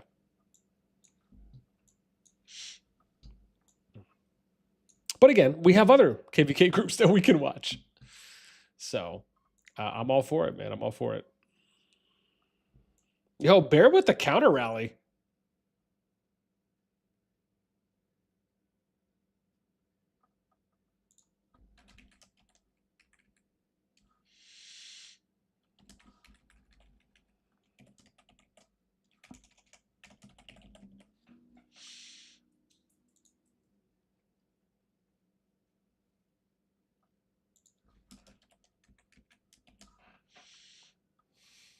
Yeah. I mean, right now we got like 4 matchups. We have 4 matchups in across 3 of the KvK groups right now where we know we're seeing some action so far. So, you know, again, that's nice to see. May not be a lot of action, but it is something. You know, it's better than nothing, I'd say. Ooh, let me check 6007.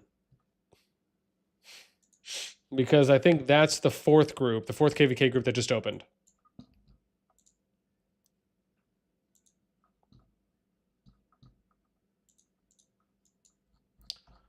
let me look at the FZ. Okay, so they're still building, but yeah, it doesn't look like any hardcore action right now. Yeah, I mean, I think it is a little bit of a weaker pool, generally. Okay, I feel like my tailbone above my buttocks is taking some major damage right now. Okay. That's better. Yeah, it looks like level 4 spires are just being capped right now on 6,007. Right, so here's the other group that just opened. So like this group opened right here. But you could see, right, everyone is basically just, you know, not on the east side. There's 3 passes that didn't get capped, but these ones did. But everyone is just still building. I don't think there's any fighting. I don't think anyone's really going out and doing any PvP right now. So, yeah, there's that we're just kind of keeping an eye on at the moment.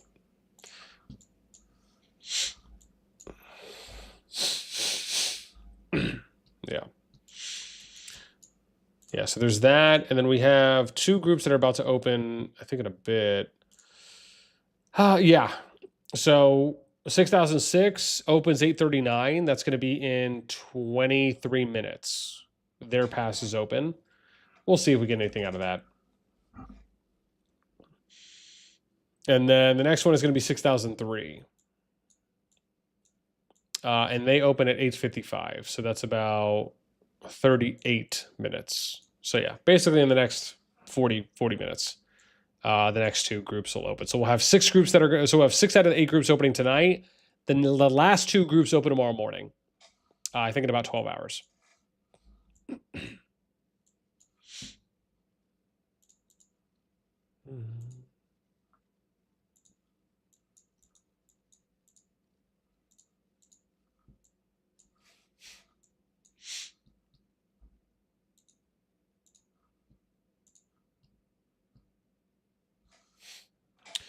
Clan's like nothing happening. 6003. Wait, isn't that FSK's group, Clan?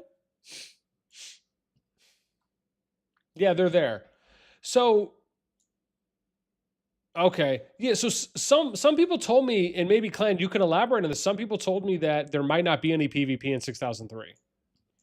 That's what I saw some people saying in World Chat. I don't know if that is accurate, but I know some people said that.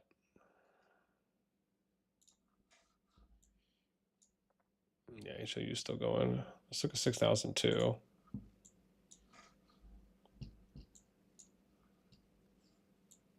Dude, gosh, OHO, they are still going hard, man. And let me see if MN, are they... Oh, is FG fighting? Dude, and now there's FG and POSK? Oh my gosh. Milk my duds, Wreck-It Ralph. That's 6002. Oh my god, I have to write this down, jeez. 6002. FG versus POSK, and that's West. Okay, cool, awesome. All right, yeah, we got all the stuff. Oh my god, they're about to go too. I think they're about to go. If they do, we're gonna watch this. Yeah. If they go, I might switch over and watch this in 6002, just so, because this is, I think, their first fight. Yeah. Okay, I think they're going. I think they're going.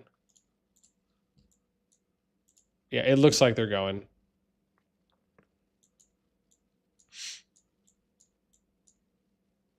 Here we go. Here we go. First fight. Here we go. First fight. FGPOSK. Let's get them some love. Get a little action, a little love action here. Yeah, no, this is on the west side of 6002 as well.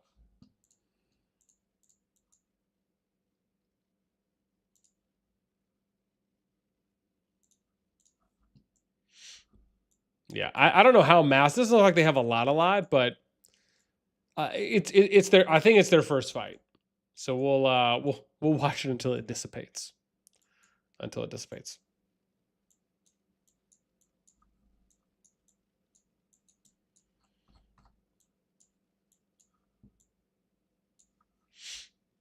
POSK is like, psh, man, you only brought that many?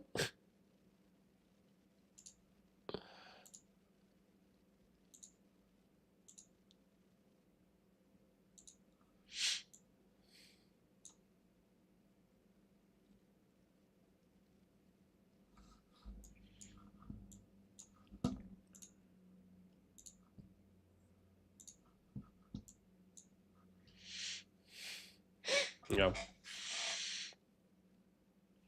Oh.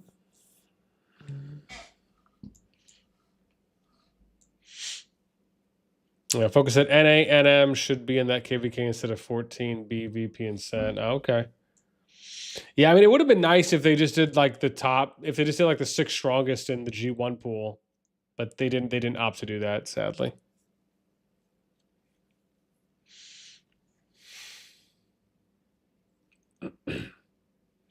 Austin, you said from what I heard, certain wouldn't fight unless they were allied with certain alliances. Oh, okay, in 6001, interesting. I don't know if I heard that. Could be. Vital, what's up, man? I have seen none of G1 KvK so far. Who has been the most exciting? I think the most exciting groups right now are 6004 and 6002. There's three different matchups happening right now in 6002. So, which is the one we're in right now. This is one of the 3. 6004, we were just watching NXW Bear VW. That's still going on. So that is exciting. And then there's VKG and maybe RNF. But I think that we'll see how much PvP maybe happens there, if any. They weren't fighting when we looked earlier. And then 6001, the problem with 6001 is it's just a lot more lopsided. That's HOUW, RFF, and then swapping off with an F57. So I think the NXW Bear VW matchup is probably going to get us some more sustained PvP. Kyle, no. Yeah, 14 BS is fighting in Zone 3. So yeah, they're fighting against 57 on that like curve. It's like a curve choke or something. So again, they're trying to get more people in, I think, from 6001, if that's right, for that group. So maybe we'll end up seeing some more. Sorry, I don't know if it was 6001. Where is it? Where's my notes here? Maybe it was 6001. I'm tripping. Yeah, it is 6001. Okay, good. I was like, that's what I thought it was. Yeah. So there is some Zone 3 fighting going on, I think, with more people trying to get in.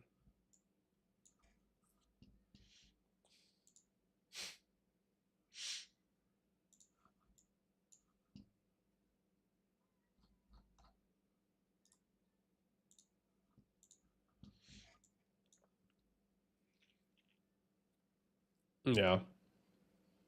Clan says, yeah, no PvP, and I was one of the ones saying that in World Chat. Oh, you were? Okay. Oh, so you saw when I posted the message.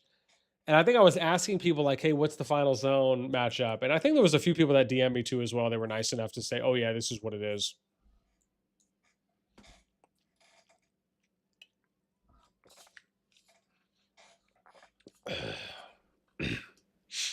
Yeah.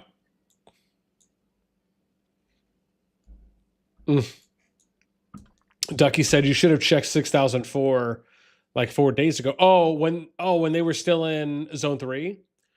You said VW and NXW were fighting for 15 hours straight. Really? Oh, dude, that's awesome. Oh, you did say in Zone 3. Okay. Yeah. I mean, again, man, they're going at it right now. So it's, again, I think they had the most amount of players on for their first clash out of any of the fights that we've seen so far. Yeah, theirs were massive. Like it was, not to say that it was really big compared to some of the G1s, but both of them for their first clash that we just saw maybe like 30 minutes ago, they had a lot of people. Maybe it was about 20 minutes ago, really. Yeah, hopefully we'll get a little bit more of that.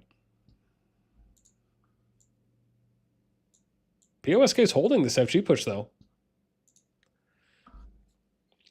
KO says it's been a very interesting KvK for us. Go 191, yeah. I mean, listen, man, I think regardless of how people feel about it, as long as you get a little bit of PvP, I think it's probably the takeaway, really, at the end of the day. Clan says only pillow fighting in 6003. No, I mean, yo, man, pillow fighting is fighting. It's just soft. You know?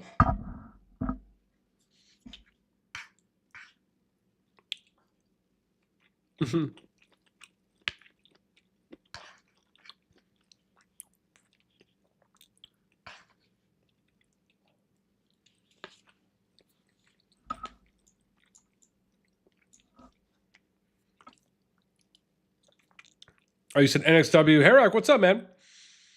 NXW, RW is fighting VW and Carry. Yeah. No, yeah, we were just watching them. Actually, I'm watching them on my second monitor right here, or my second client. Just because I'm cycling through some of the groups.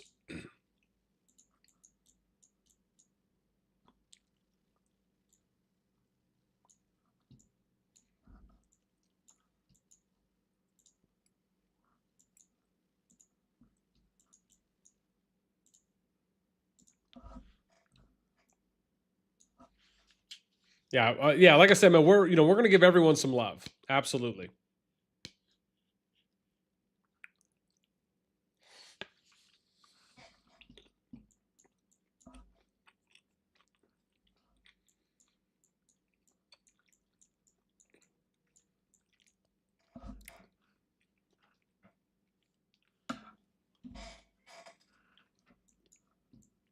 Oh wow. PLSK's pushing them out a little bit more here. Damn. Okay. Run, Forrest, run. Yeah. So here's the 14 BS that I think one of you were talking about for the fighting that's happening here. Right. So this is in the 6001 group, but this is in like the corner of zone 3, right before we get to the FZ, and there's just again like they're going at it. Yeah. So again, a little acciones there.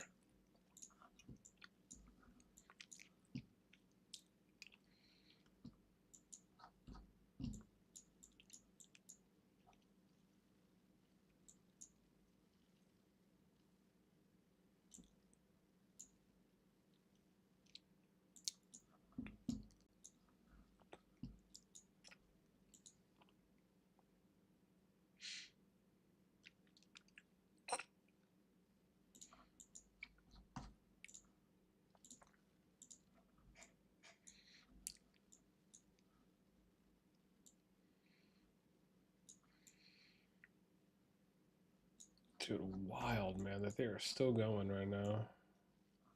Yeah.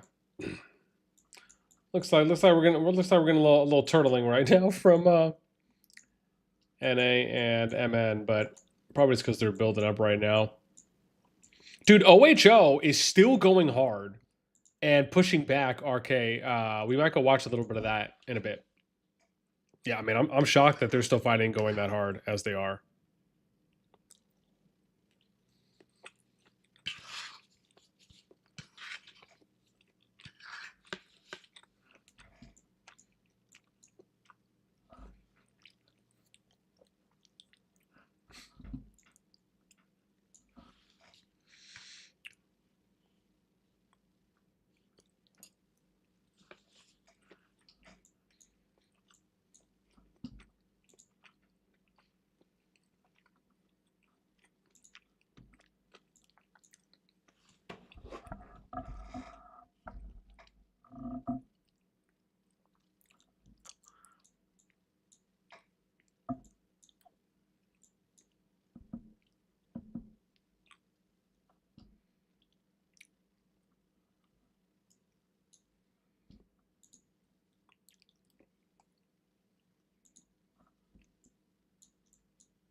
Hmm. All right, let's watch the OHO because they are putting in that worky work right now, man. On the Spire, we got some action right here.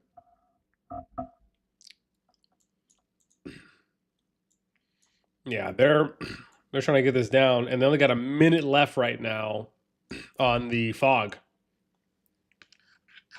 About to see some action.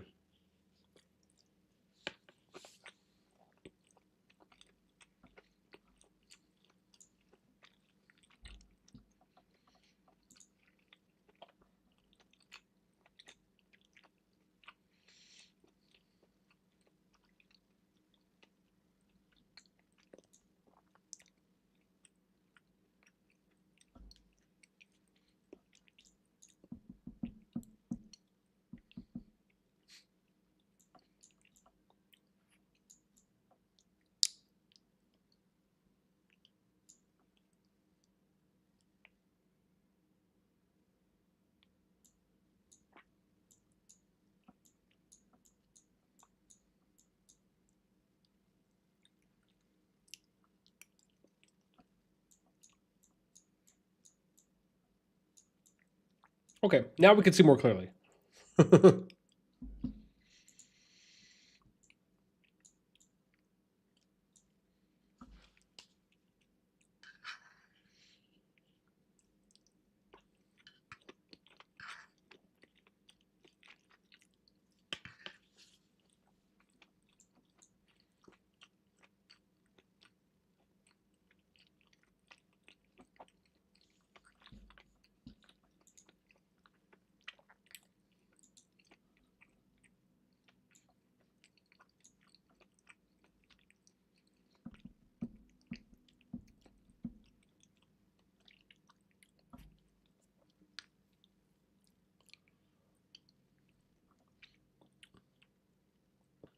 Was that RK Rally trying to get through?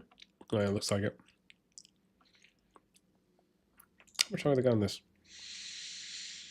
I mean, they're doing good, man. They got negative 2150 on it.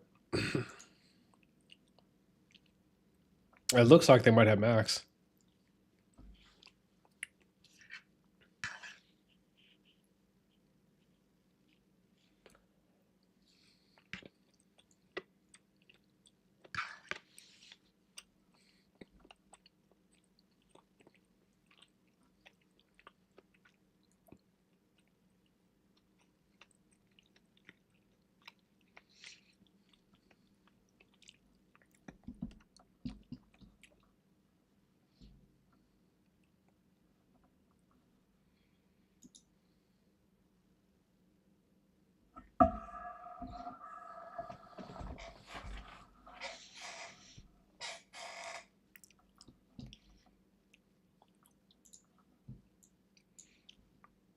Damn, they're trying. Was that double rally?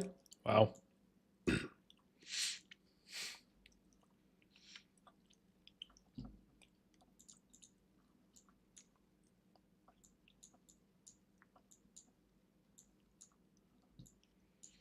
Did they break it? Oh, they did.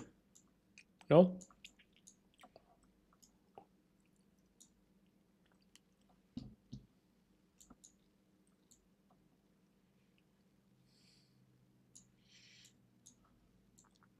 Yeah, I'm keeping my eyes on the NA MN right now and just swapping between them because. And then I think the.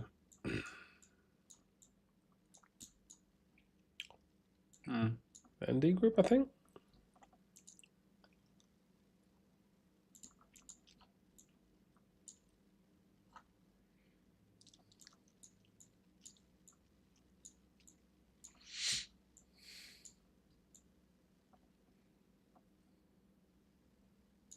Hmm.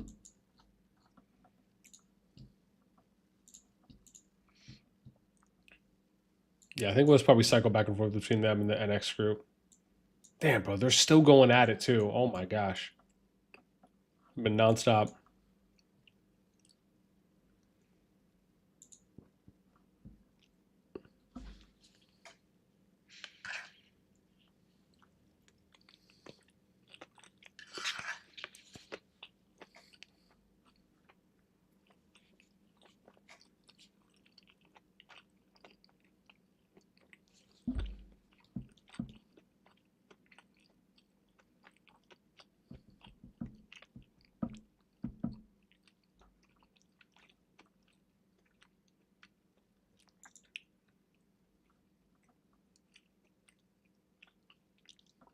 Mm-hmm.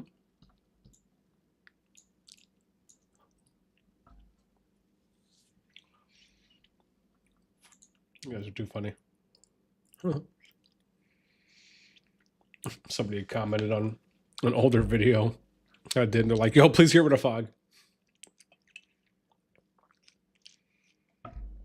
Yeah. You know, I'd be really curious to maybe poll people on that recently. Like just asking fighters in general, like, do they like fog or not? Now that it's been in for what, 2 seasons?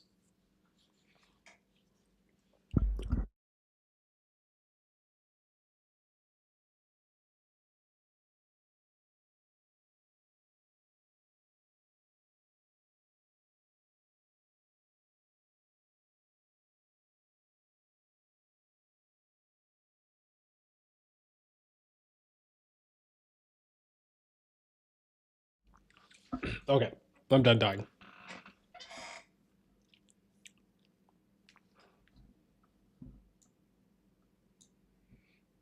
Oh wow, OH is sending their own rally out now.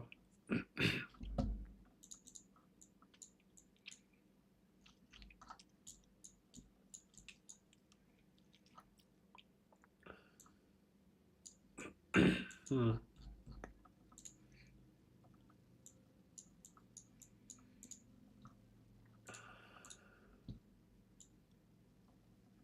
Oh damn, yo, is OH pushing them out now? Oh my gosh, put that work in. Well, they're making an attempt. That's what's important.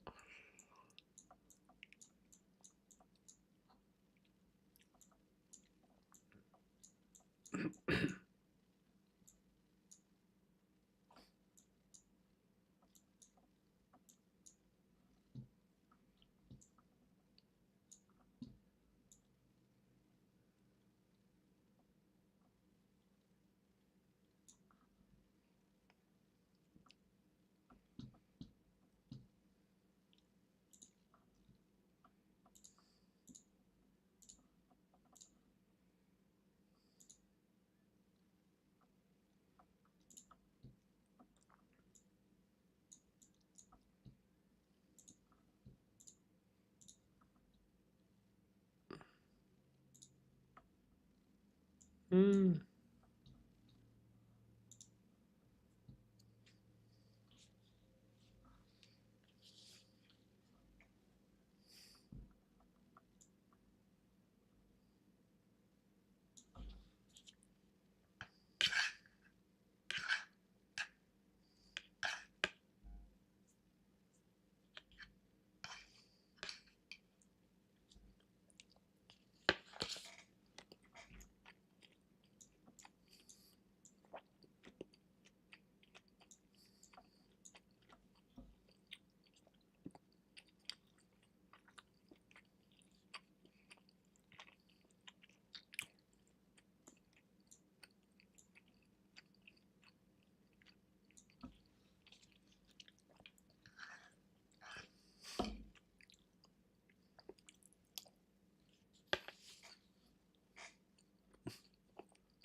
Oh, they're getting close now. 15K. I mean, it looks like if they keep this pace up, OH's going to get the Spire back.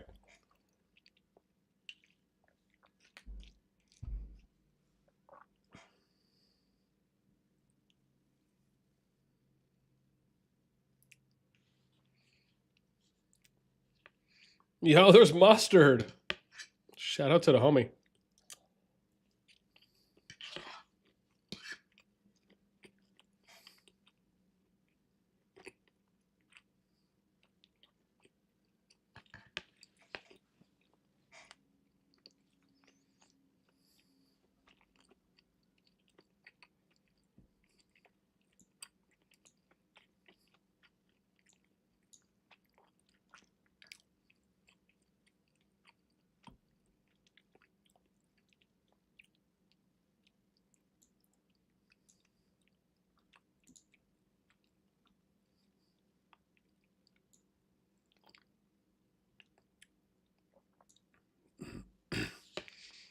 You know, it looks like OHO is getting some good trades. Just on the amount of deads that are going.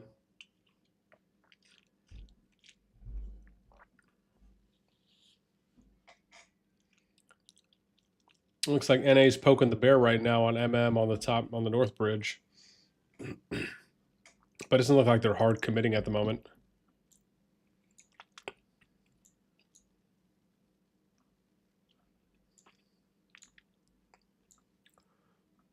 Man, bro, RKH is not stopping.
About to be under 11K.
Oh, damn, they're TPing in. Wow.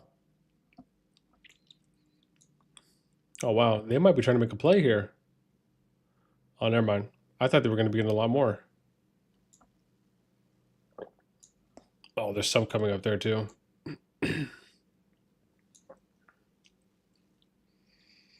It would be nice to see OH get this one, because then we can at least see...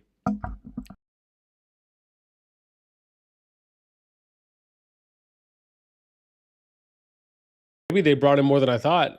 Jeez.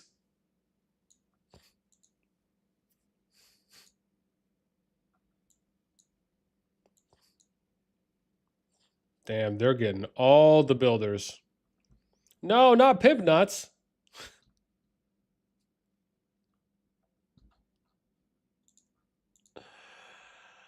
Yeah.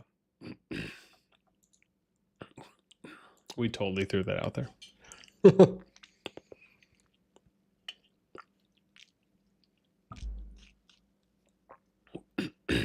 Okay.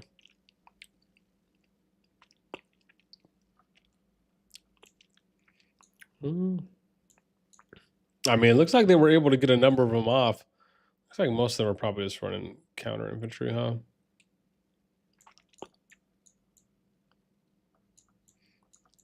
I mean, they're still getting good replenishment. RK's going to have to try and hold this. Where's their flag? Oh, they don't have this built yet. Oh, yeah. Yeah, see, if they, man, yeah, if they could have got 2 more flags built, maybe. Yeah. Another rally's coming in. I mean, I could have seen them even building another flag, too. If OH wanted to try and build one over here to the left or one over here to the right. Oh, it looks like they started. Oh, no, never mind. It looks like it's YBD.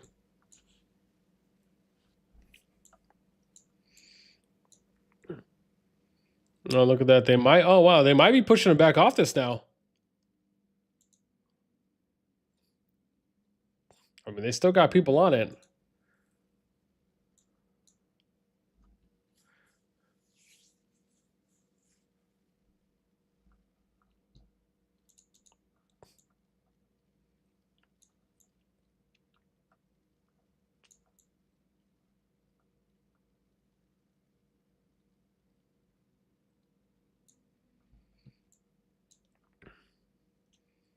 Damn, they're pushing in now a little bit more. Jeez.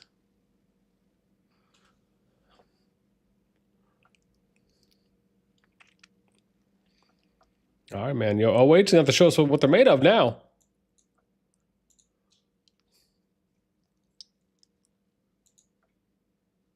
Jeez.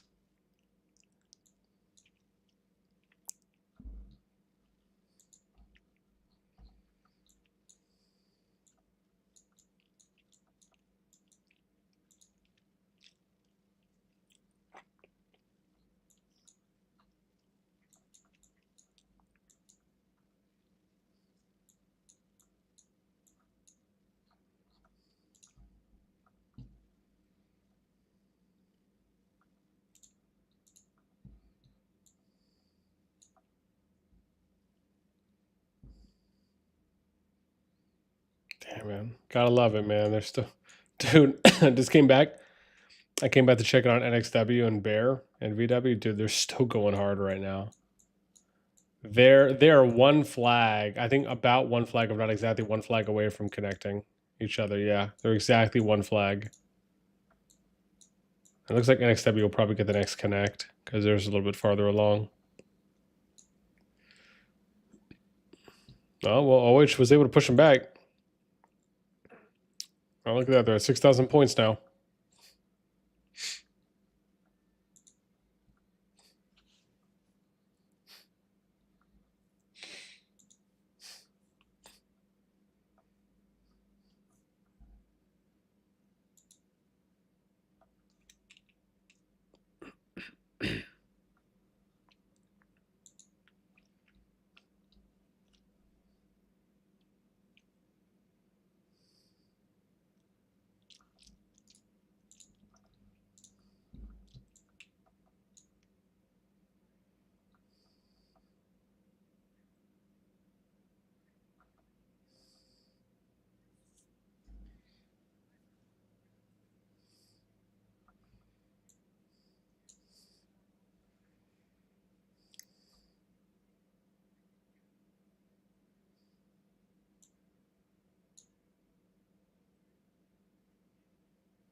Oh, damn! I thought I saw 3 rallies for a second. Jeez,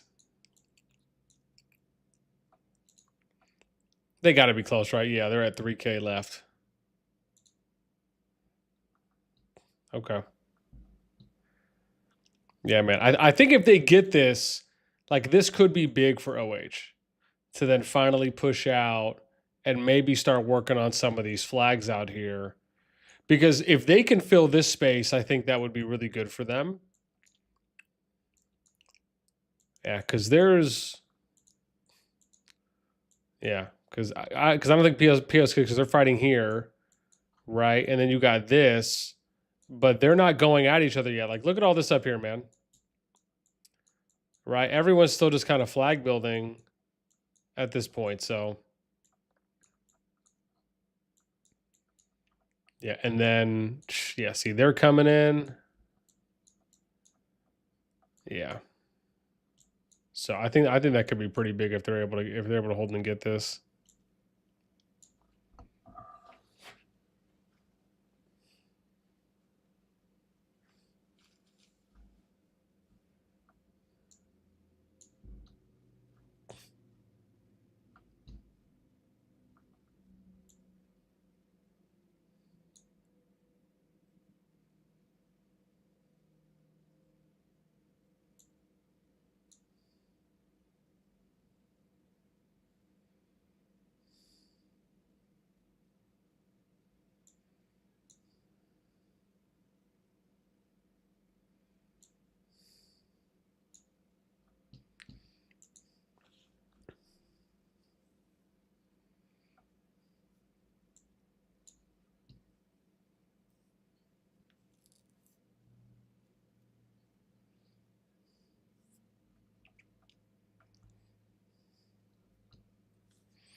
Boop boop, what's up? 6006 will be disappointing, I'll tell you that. Lol, don't watch that one. Yeah. I think they're at, hang on, let me see who that is. Yeah, their passes. Oh yeah, that's JKL Lassie versus everyone, or that's what someone told me. And I think their passes opened about 16 minutes ago. Dude, OHO gets the Spire. Good on them, man. Good on them.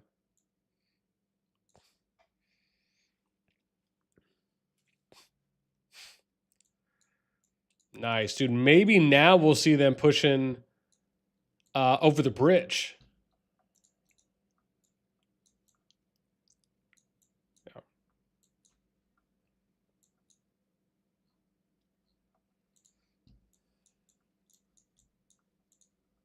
Yeah, let me see real quick how one is going.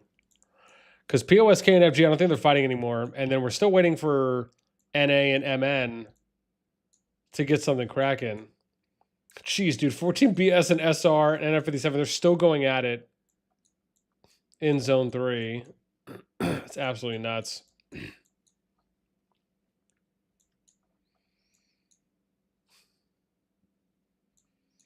Oh, you know what, dude? Oh, nice.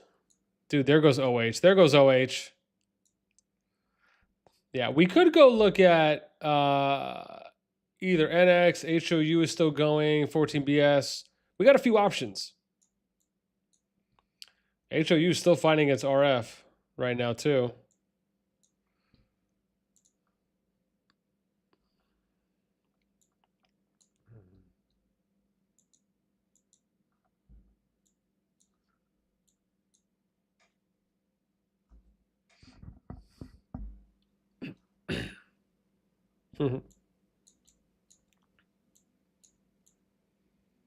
It's not bad, though, man. They're finally pushing out a little bit.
Let's go see if excuse me, who else do we got in 2?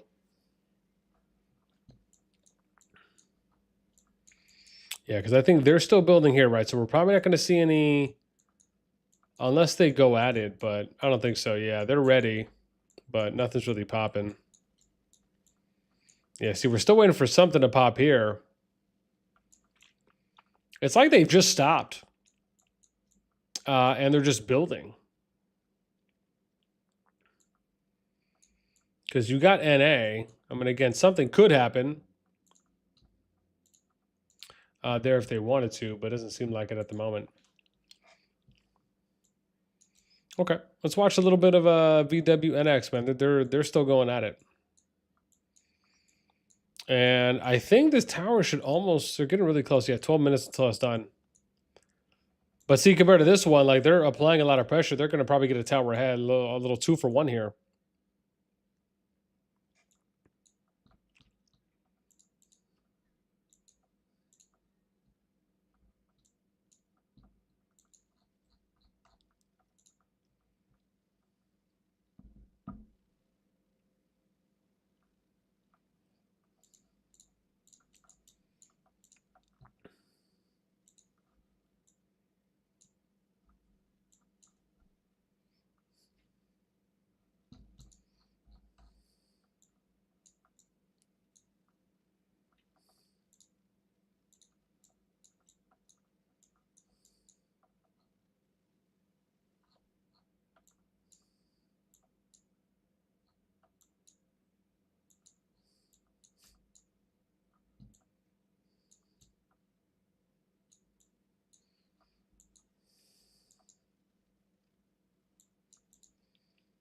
Dude, wild stuff. So 54 in 6003, they're finally rallying their pass.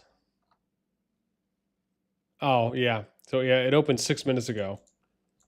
So it looks like 54 is going to rally down.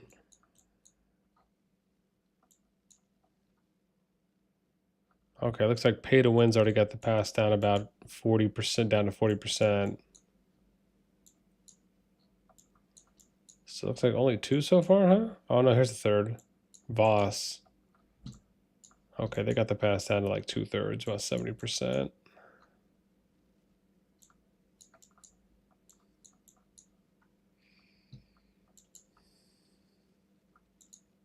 Oh, there you go. And Mojo. So it looks like 4. Yeah, looks like they got only 4 rallies going right now to clear some passes.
Oh, it's Ichigo.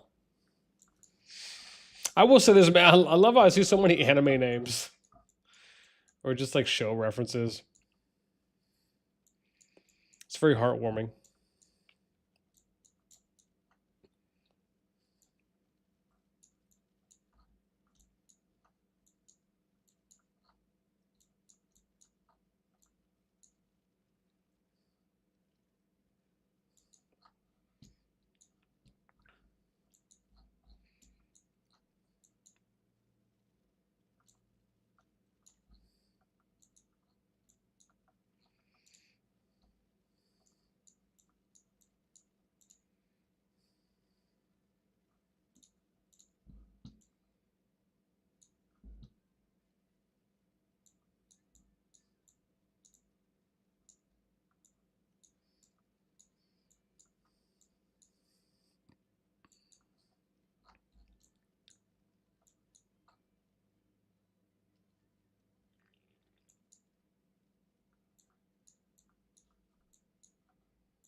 Yeah, man. Honestly, might go watch a little 14BS and maybe SRNF57 in a bit in their zone 3 because they're still going at it hard.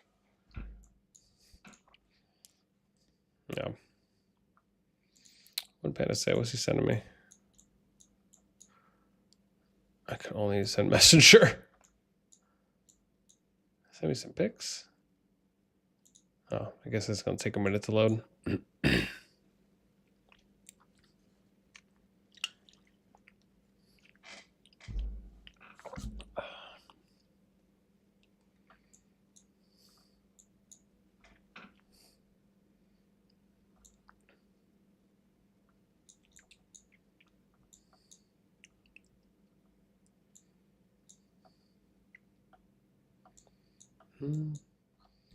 Yeah, let's watch a little bit of this, man. I want to give these guys some love too because they're still going hard, even though it's happening in zone 3.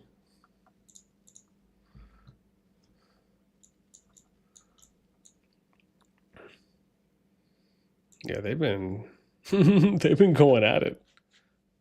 And since we started too, I think someone pointed out to us earlier in chat.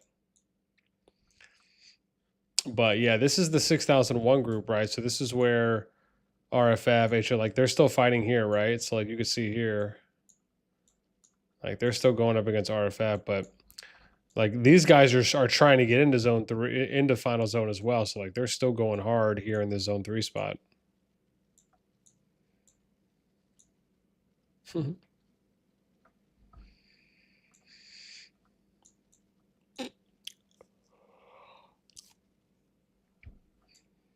looks like they have a lot more activity, but oh, I see. They're trying to take them to keep too.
Oh, damn, they're going in right now a little bit territory-wise.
Barbs, what's up, man? Welcome.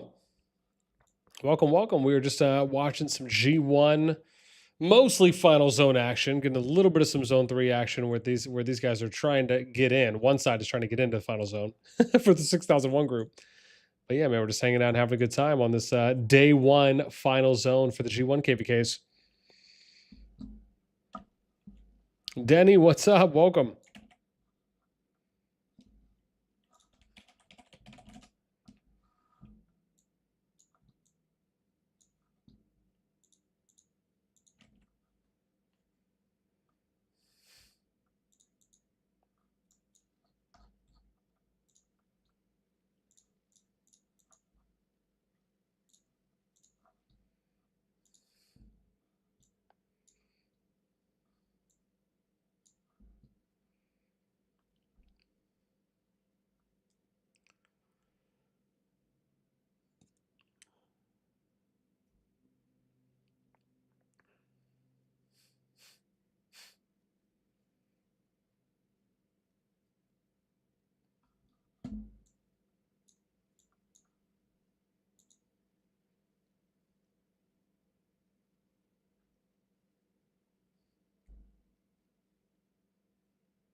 Vasco, what's up?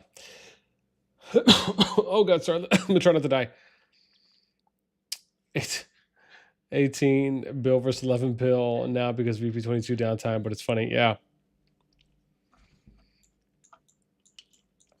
Yeah, I don't know what where are they? Yeah, they're 11 Bill, at least for who we're watching.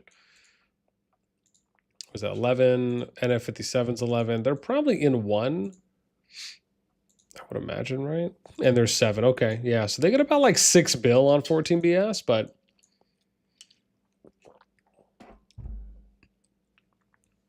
it might not be all higher powered players that are really making a massive difference.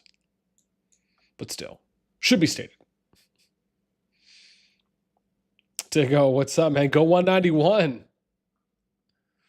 Yeah, man. Yeah, there's been a bunch of 191 peeps stopping by just to shout out and share their love.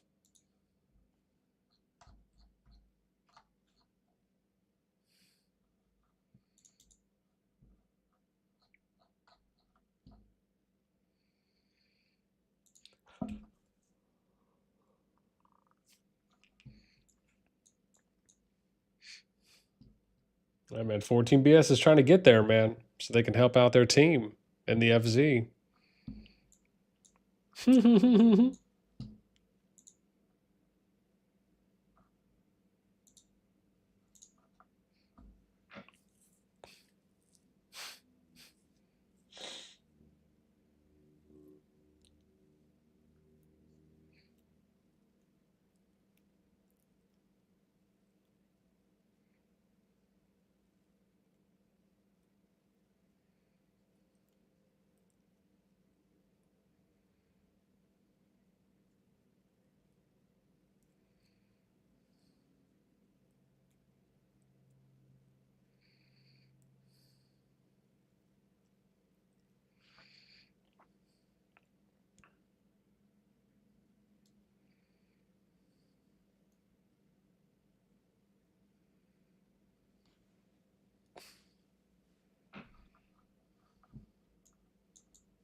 Monarch's back, man. Go 191 and K-Jove is a man.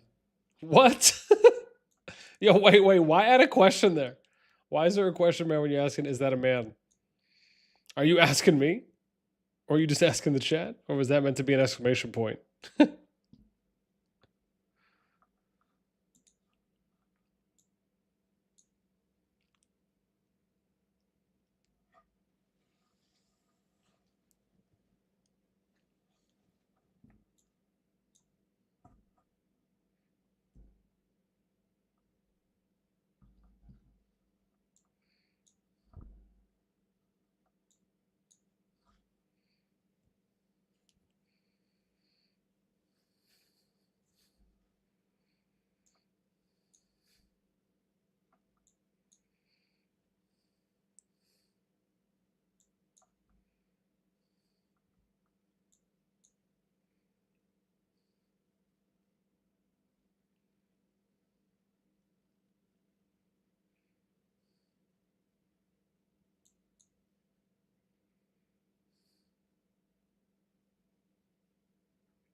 Oh, Monarch, I gotta go look at the meme. What's going on here, man? KO, what's up, man? R557 said that we could rally him. R557 said that we could rally him at any time because he was a man. Oh,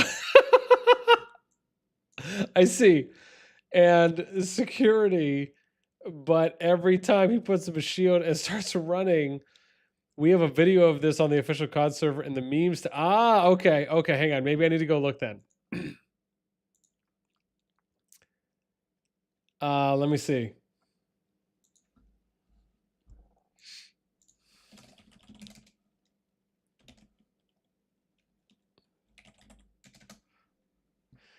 Okay, hang on. Let me see. Let me see if I can. Did it just get posted? Okay, it might be a minute ago. Let me see. Maybe I saw it and I just didn't understand it. Okay, let me go back here.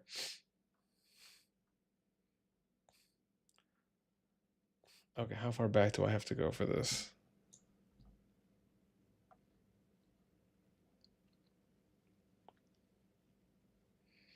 Oh, Tome post. Okay. I see the one. Okay, I see one Vasco posted, but this is just 85 death against. Okay, let me see. Maybe I need to go back further for this. You said it was one that Tome posted.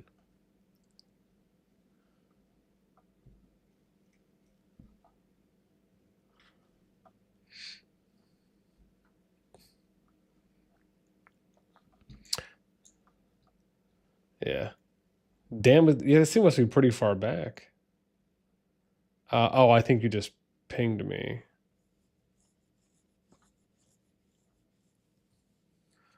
Okay. Yeah, I saw the meme they did on me too, man. That thing was so funny. Oh, hold up. Let me. Oh, here it is. Okay. oh, damn. This thing has 95 ROFL runs. Okay, yeah, here we'll play this. Let me see. Let me see. Can I? Oh, hang on. Let me get my thing up.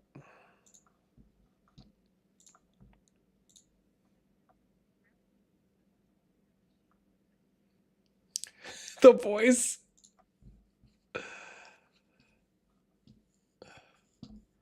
Oh, dang it! I missed it. Here we go.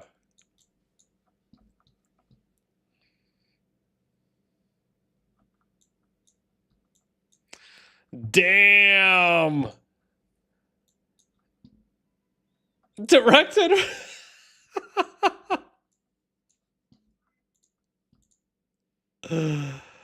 Okay, that's okay, that's good. That's okay, that was funny. That was funny. Jeez. What's crazy is you got it in real time. That's what's wild, is that you were able to capture that the moment, like somebody was recording that the moment it happened, and you got what he said, and then you got what he did that went against what he said. It's like, it's just bam, you got the whole silver bullet. Doesn't usually happen that way. Doesn't usually happen that way. Yeah, but man, like basically just to get to wrap the case up on both sides, that was good.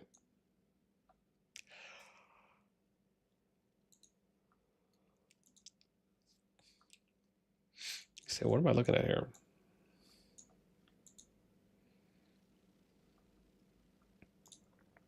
Oh, I have no idea. Maybe I'll have to look at it after. Truly, I get it now. Truly a great man.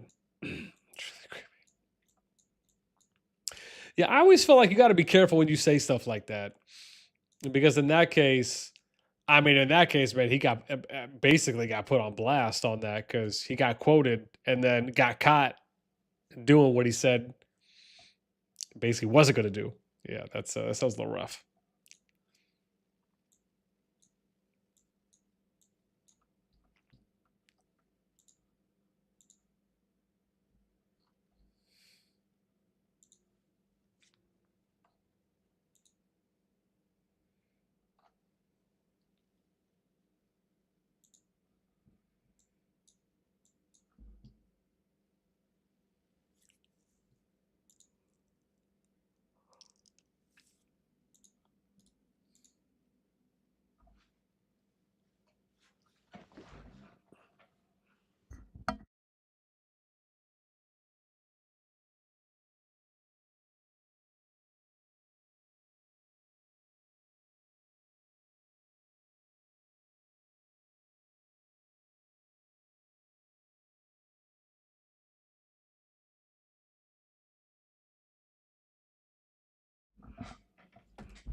Hmm.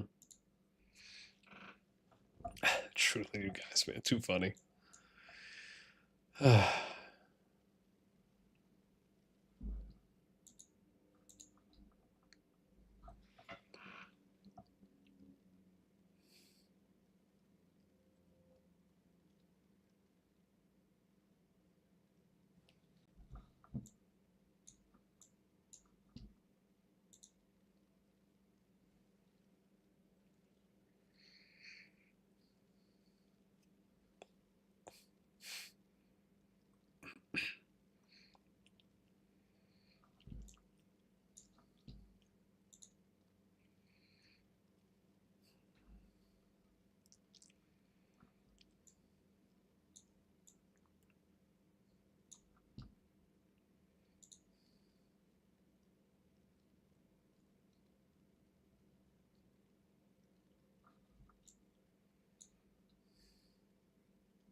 Who would have thought Zone 3 would be going this hard?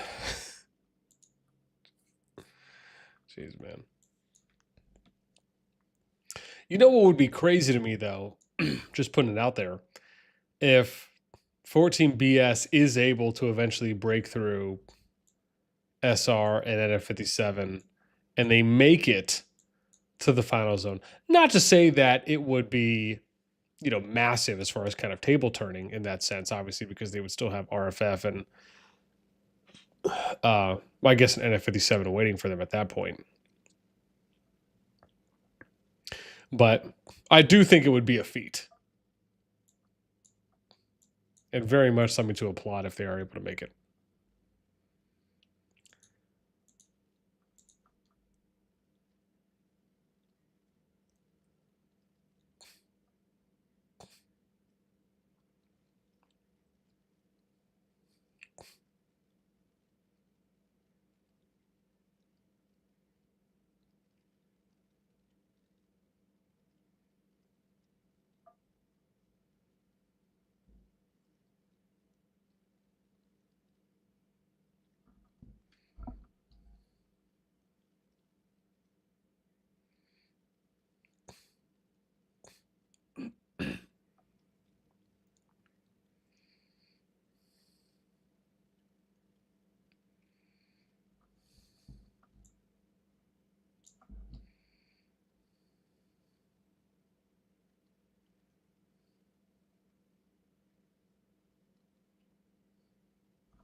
Focus says if he didn't win, they 3v1 NF. I don't think they have a chance to. Yeah. I mean, if anything, it's just nice to see some constant PvP. I'm always happy just to see any PvP action that we get a chance to watch, man. Especially, you know, when we get a chance to watch a lot of different groups, a lot of different teams, a lot of different matchups. For me, that's always the most exciting because, you know, you get to start putting a lot more.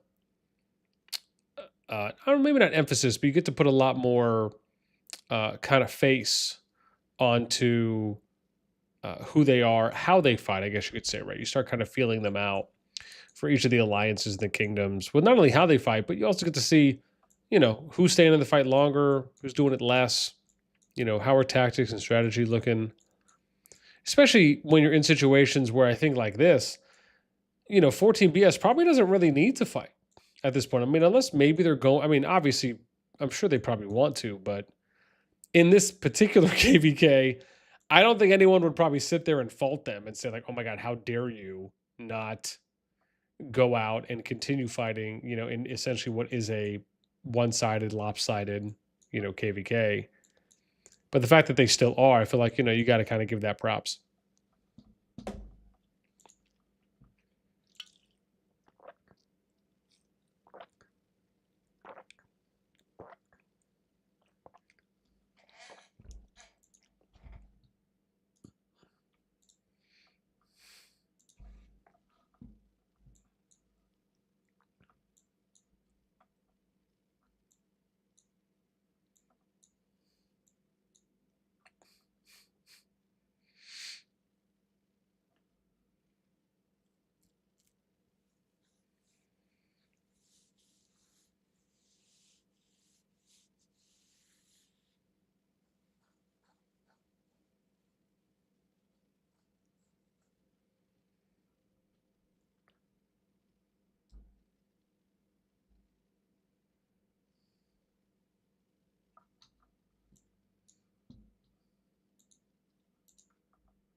Focus says, I think they had a chance to get in zone 5 by defending their zone 3, but they kind of gave up on that just to not give RFF a fight. Oh, really? Oh, interesting. So you're saying that they gave it up and now we're basically coming back to the fight. Okay. So, I mean, I guess you could make the argument it probably still could have ended up the same way, though, if that's the case.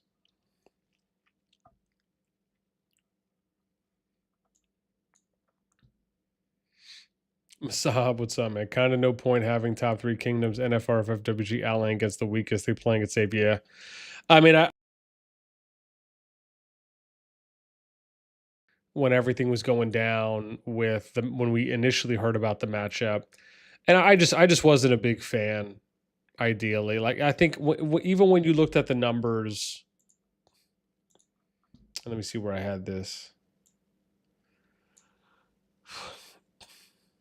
Yeah, I think even when you look at the numbers, it's just they ended up having like 36 more 100 mil pluses, and you have to understand that when you do something like this, right? So when you this is the thing that I think a lot of people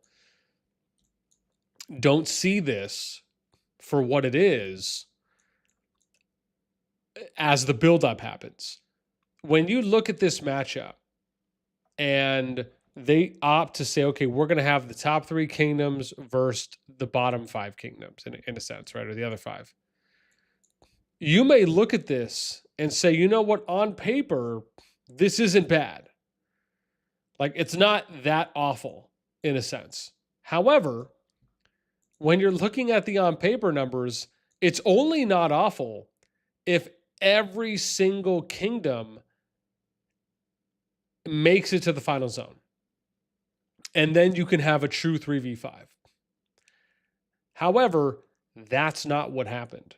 And more often than not, it's not what happens.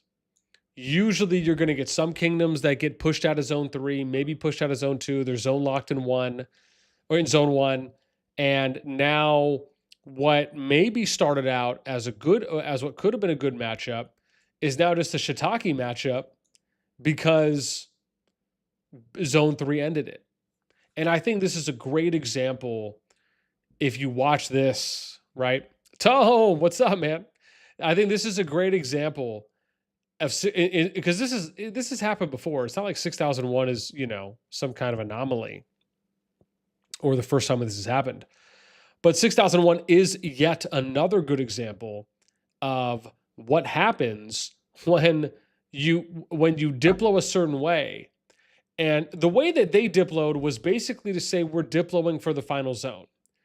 But what people don't realize is you have a bunch of ISO matchups in zone 2. You have ISO matchups in zone 3.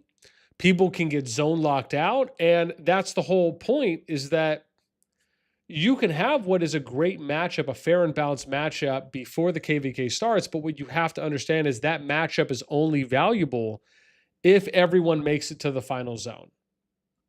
The moment that you start cutting people off, you start zone locking, you don't allow people up to everyone to make it to the FZ, then your whole diplo effort is, for the most part, has kind of gone to shit, respectfully. So yeah, I've always found that, like, that to me is just so funny. It's like it's like they take all this effort, they put all this work in to try and make a fair and balanced matchup before the KvK starts, but they don't realize that the fair and balanced matchup they're making really only works in 99% of cases is if everyone makes it to the final zone. And most of the time they don't think about how you are going to have to get there for this matchup to really be put on display. And so it's just so funny to me that it's like they do all this work, they figure something out, and then all of a sudden zone 3 gets there, and then people have no problem just killing off each other. It's like, it almost feels to me like it's contradictory. It's like you're being hypocritical by saying you want this matchup, you think this matchup is great, everyone agrees to a matchup, but then you're fine with cutting them off by invading and taking over their zone 3 entirely and not letting them get to the FZ. It's just like, I get it. People can play however they want, but to me, that is contradictory. And I'm not saying everyone does it, but quite a few do. And I just think it's absolutely hilarious because it's like, you guys want all this PvP, you want to enjoy the KvK, but you're not, your actions are saying otherwise, right? I just think it's hilarious.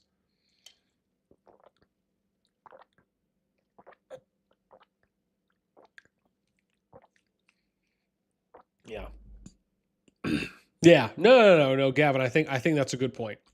And again, it's not to say everyone does that, but I do think some do. Absolutely. Izzy, what's up? Yeah. I didn't even know I had the tip command enabled. Yeah. Focus is zone 3 is full of choke points. It took RFF like 3 to 4 days to get to their zone 5 gate, and they had no fight. Yeah, it's like, damn, Landscape's putting up a fight. Yeah.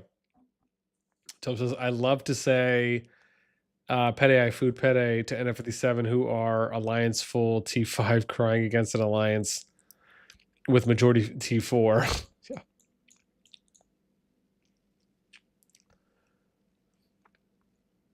Yeah, Focus said, I think was a decent balance is just some of the alliances are kind of inactive and their power doesn't reflect the active power. Yeah.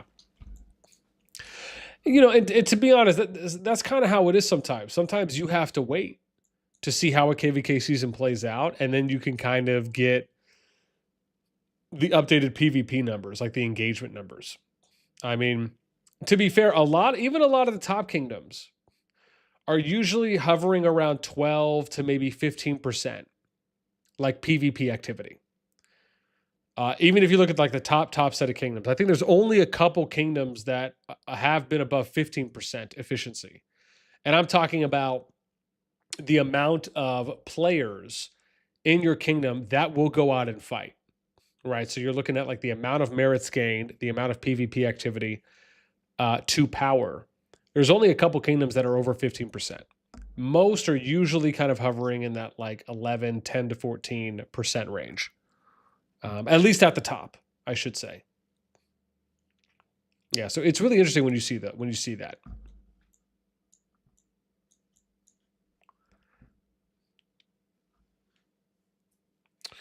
Bruno, what's up, boss? This alliance is spectacular. In Brazil, they are known as the Brazilian COD team. Really? Except for Kaizen, he is a supreme noob. You guys, man. It's messed up. That's messed up. Jeez.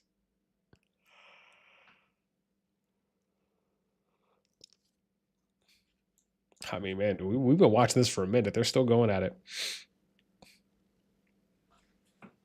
Oh. Okay, Kaya says, believe me, we are having a lot of fun on Discord, especially when R5 puts up a shield. You guys, man. Yeah, Gavin said people want free season to secure their reward versus a good season. I mean, yeah, I mean, maybe one way they fix that is by doing something with the rewards, right? Maybe they change up the way some of them are. Maybe they fix it a little bit. Yeah, are they still going? Okay, yeah, let's watch a little HOU, man. Let's give them some love for the effort they're putting in.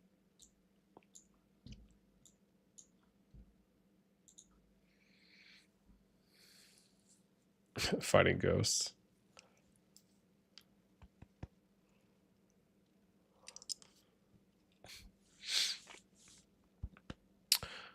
Focus said like the moment 14 and VP Dodge fighting RFF, they kind of made sure to lock them out of zone 5. Oh, I got you. Yeah. But I guess that could be why they're probably most likely fighting a little uphill battle at the moment.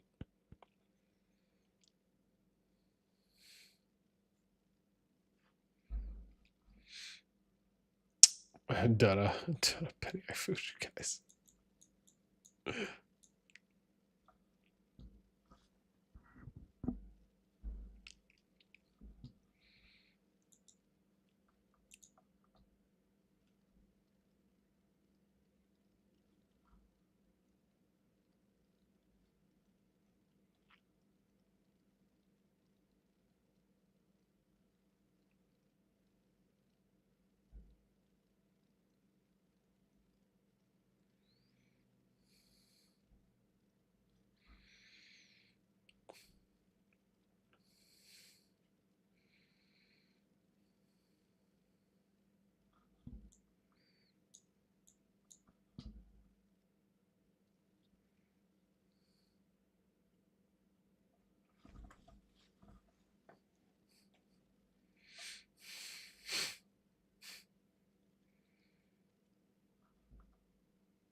Andre, what's up? Go 191. Yo. Lots of love, man. Lots of love. Lots of shout outs for 191 today.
Damn, bro, what's up with all the cat pictures on COD Gen Chat? Man, I just went to go look and it's like, I was like, this, oh, this is the last three. Never mind.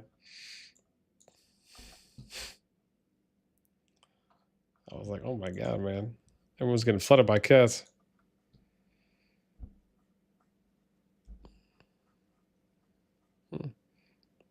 Yeah, Andre, we'll definitely go back, man. Like I said, you know, anyone who watches me knows, man, we're not just about watching, you know, one, unless it's like if it's really popping. I mean, there are some levels for sure, but if it's not really popping, you know, we like to give everyone love. That's one of the things that you know, I really pride what we show off on our stream when there's wars going on is that yeah, it could be fun to watch, you know, the most popular fights, you know, and the biggest kingdoms, but you know, we very much like to show off a lot of different fights. Give a lot of people some shout out, get a lot of people some awareness, you know, and then again show love to a lot of people. So for me, that's really what's important. But yeah, if we circle our way back, we might. Yeah, I still want to go look at NX. We still got to go look at NX. I think they're fighting right now that I'm looking at. And then I believe there's also, I think VKG and RN. I think they might start ramping up in a little bit. And then I think OH in 2 as well. And some of those guys are still going at it with RK. And I think POSK and FG, they're getting closer to as well. Yeah. But yeah, man, dude, OH and RK and DTF, dude, they're still going hard at it, which is so awesome.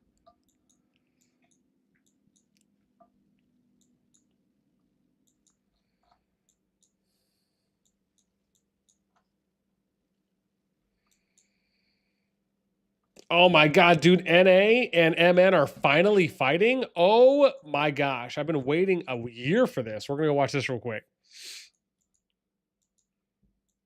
Yeah, man, like they're finally, I've been waiting for them to go. Get a little NTS overlay stacking. Okay, nice. Yeah, let's watch this for a little bit. You guys might remember, man, we're waiting. We were waiting for them to start fighting. They were building up here along the river. Finally they started.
Andre, oh good, I just arrived in the live. Yeah, man, no, welcome.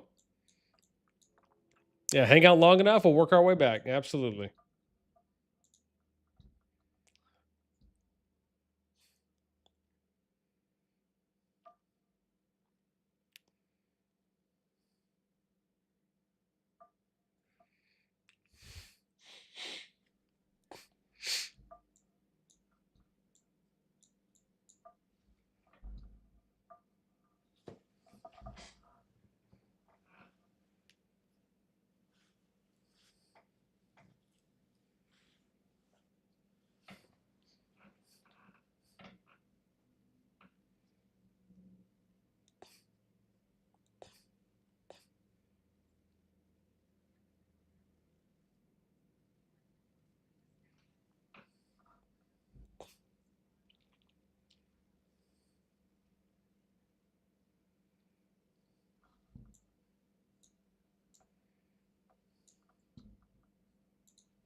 Just some little POSK. Looks like I was hoping maybe the MN and NA was going to be lasting a little bit longer. I think we might have, maybe I might have just arrived a couple minutes late, but POSK and FG finally getting close on their flag builds. A little bit closer here, right? So they're up here. What do they got? 18 on that. Look at that. I mean, they're super close already. They're what, maybe 3 flags, but looks like probably 2 away from where they are.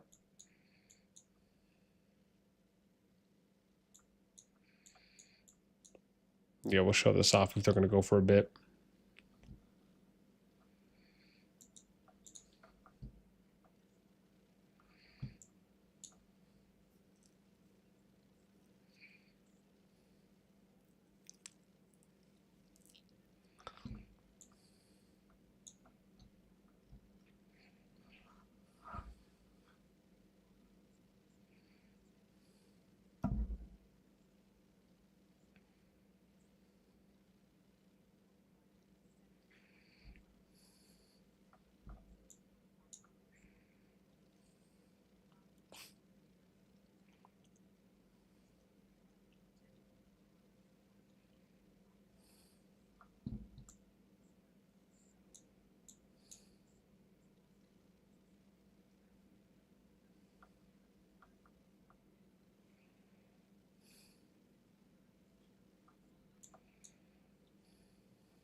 We'll get a little TP in.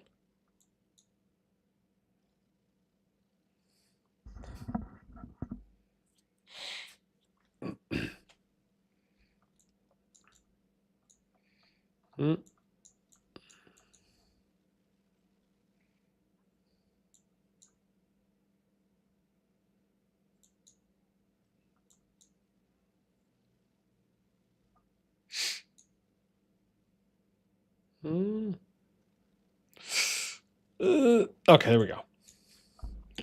Something about just how it looks. It's got to feel right. Yeah. Yo, if it ain't Ice Ice Baby. Ice Ice baby. What up? What up?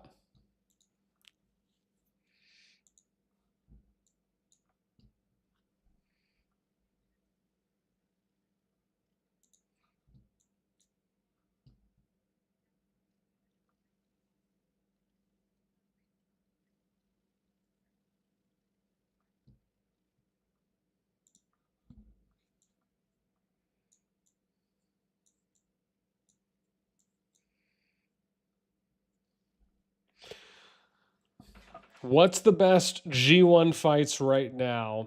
I probably would say if you're talking like which group has the most action, it would be this group, 6002.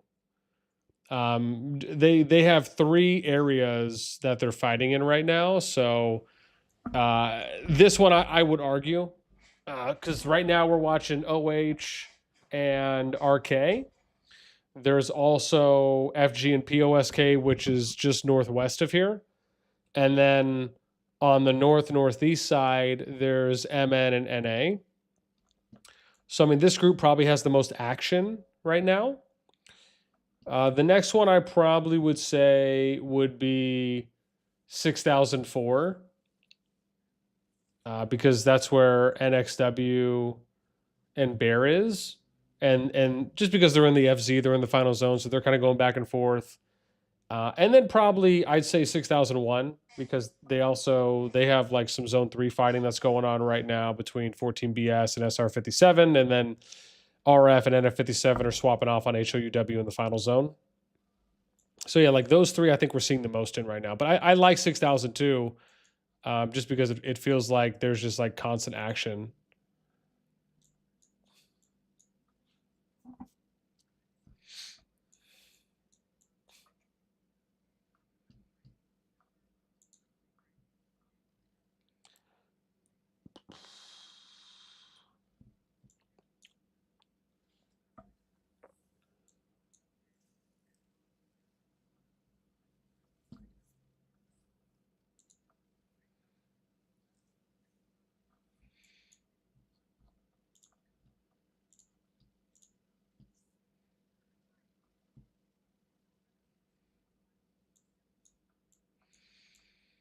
Oh, damn, dude. NX is really putting some pressure on now. Wow, now they're destroying this bear flag? Jeez.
Oh, look at that, man. Hearing about some Druma.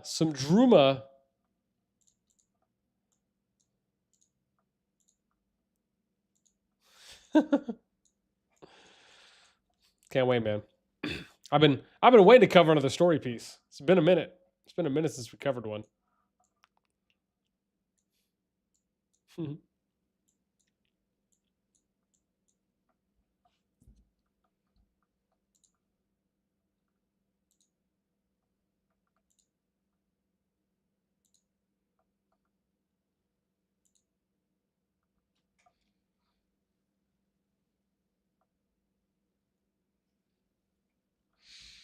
It's a never a dull day.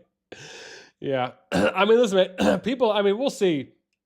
Obviously, it always depends on what it is and if it's something that I think I can cover. in a way that I would want to cover it.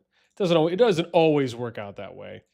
Sometimes people will send me stuff and there's like, oh, boss, this is so ridiculous. There's, I can't believe what's happening here. And it just turns out to be, a little bit smaller than they think, right? It's not really as grandiose as it being something I'd like to cover. Because for me, like if I'm going to cover something that I think could be a story, number one, there has to be, I think, some global appeal to it. Has to be something that's recognizable, that can be identifiable with others. And then three, there also has to be some kind of educational opportunity, some kind of learning opportunity that I can take away and spin. Because I'm not really about just kind of covering you're never going to see me just cover a story and just, and just tell the story and that's it, right? And then move on. I like to turn it into something that people could have like a good takeaway from, right? There could be some kind of educational point made on how you can avoid this, how you can be better, opportunities that we identified while we were figuring things out. Maybe the process could have been improved. Just like, to me, there's got to be something there.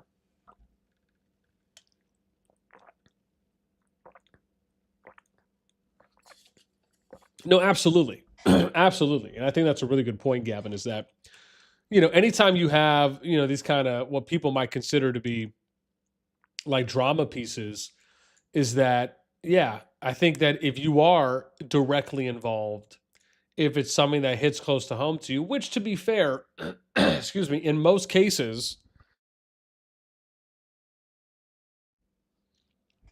a good amount, I would say a good amount of stories that I get shared with me usually are personal. Most of them typically are personal. It's not often where I'll hear something about someone telling me a story or something that happened in a kingdom or in a KvK that is not their own. That's always been pretty constant. But like I said, it just depends on what it is. Like I'll give you an example. So I have people every once in a while. I like on this video gets you 10%. Like on this video gets you 10% more merits. Yeah, man, dude, that's what I should do. I should just start throwing out.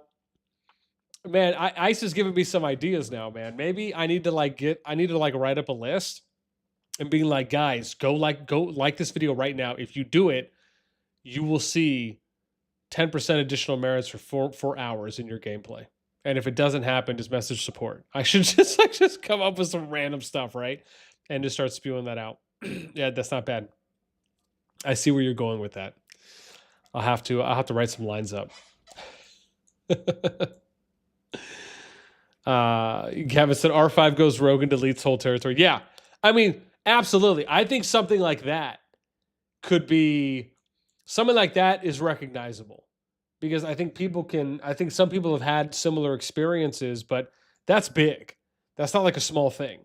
A small thing to me, as an example, would be like I've had people message me and talk about, I've had people tell me that someone's being mean to them, like they're verbally bullying them in world chat, or they're DMing them, right? And I've had a few people send me a bunch of screens about like, hey, you want some drama? Like, this person is like, harassing me. And my thought is, my initial thought is, obviously, that's not good. Like, obviously, that shouldn't be happening. But what I'm saying is that there's an easy solve for something like that, or an easier solve where all you have to do is report them, or you can block them, so that way you'll never get a DM from them again, and you'll never have to see anything they post in world chat. If it's something bigger like the R5 goes rogue, deletes territory, that's a little bit different, because, well, probably decently different, because it affects everyone.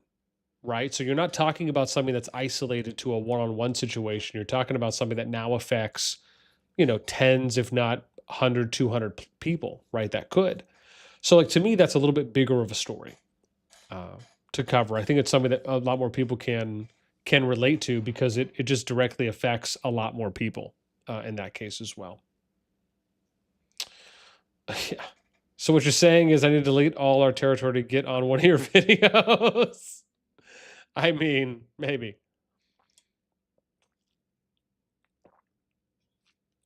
Yeah. Kevin says block report. You should have seen the nasty stuff this dude in BD20 was spewing last season. I mean, listen, man, I see quite a bit.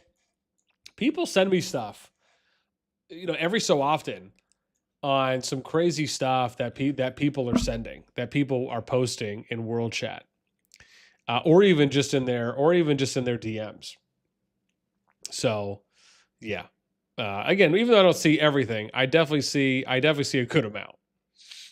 And it's just, I just think to myself, because that's the thing, like even when I was doing projects, as an example, I would get people that this was like when I kind of started coming up as a small creator, and I still consider myself a small creator, but this, like, when I was coming up and doing projects, some people would just join my projects just to troll and just to be mean and bully and be disrespectful and say whatever they wanted. And to me, it was no sweat, man. It didn't matter. Why? Because I'd report it, I'd block them, I'd move on, I'd forget about them the next day, right? And like, out of sight, out of mind. I already forgot about you. The only reason I'm ever going to think about you, remember it, is if someone else brings it up. That's it. Like, at that point, it's done. It's easy. So, but yeah, I don't know, man. I guess not everyone's really like that. I mean, I can understand you wanting to report someone for saying stuff that you feel is, over the line, but don't harp on it and let it affect your entire life and just kind of like put you in a bad mood for, however. It's like, do what you got to do and move on. Keep it pushing. Yeah.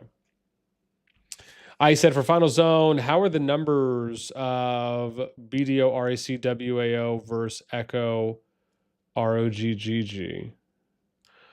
I'd have to see why, because I thought what I was hearing was that it's still Echo BDO versus everyone. Are you saying that could change?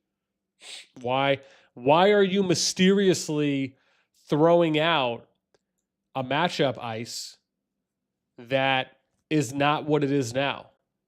Are you trying to say something?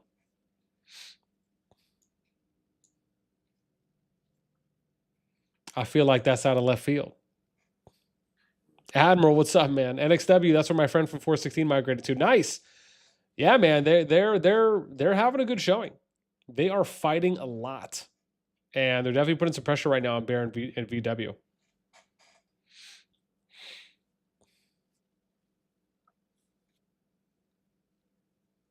Pretty sure 95% of the people on server have him blocked, to be honest. Oh my gosh, is it Godmad? Is that who you guys are talking about? I don't even know who this is. But that's funny if you guys had the same thing. Stun, yeah. Okay. That's hilarious. You guys thinking about the same person. That is absolutely hilarious.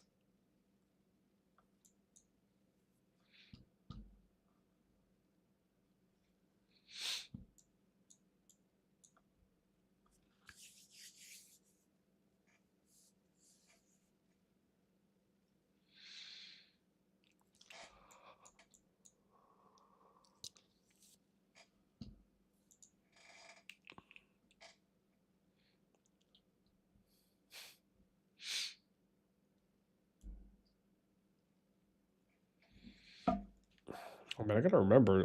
Dude, I just remembered. I gotta go pick my dad up in the morning. Ston be funny guy at times, man. It's free entertainment in world chat. Yeah, that's actually a good way of looking at it too, man. Like, some stuff I see people post, I think to myself, dude, this is hilarious. Let me just like hang out in world chat for a minute just to see what else is gonna be said. Let me see.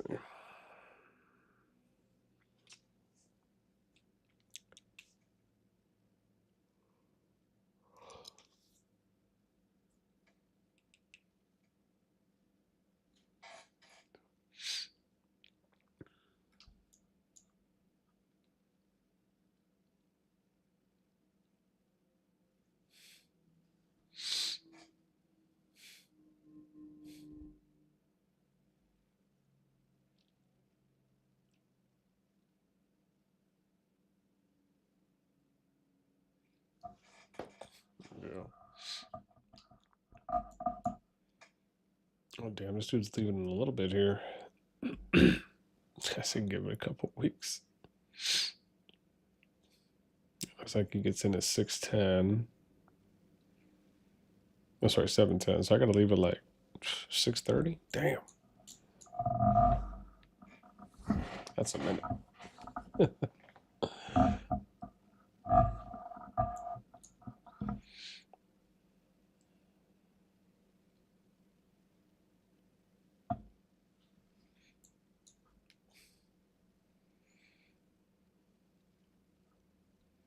Okay, yeah, so 6:30 should probably be okay. It's 48, probably 45 to the airport, no traffic. All right, not bad.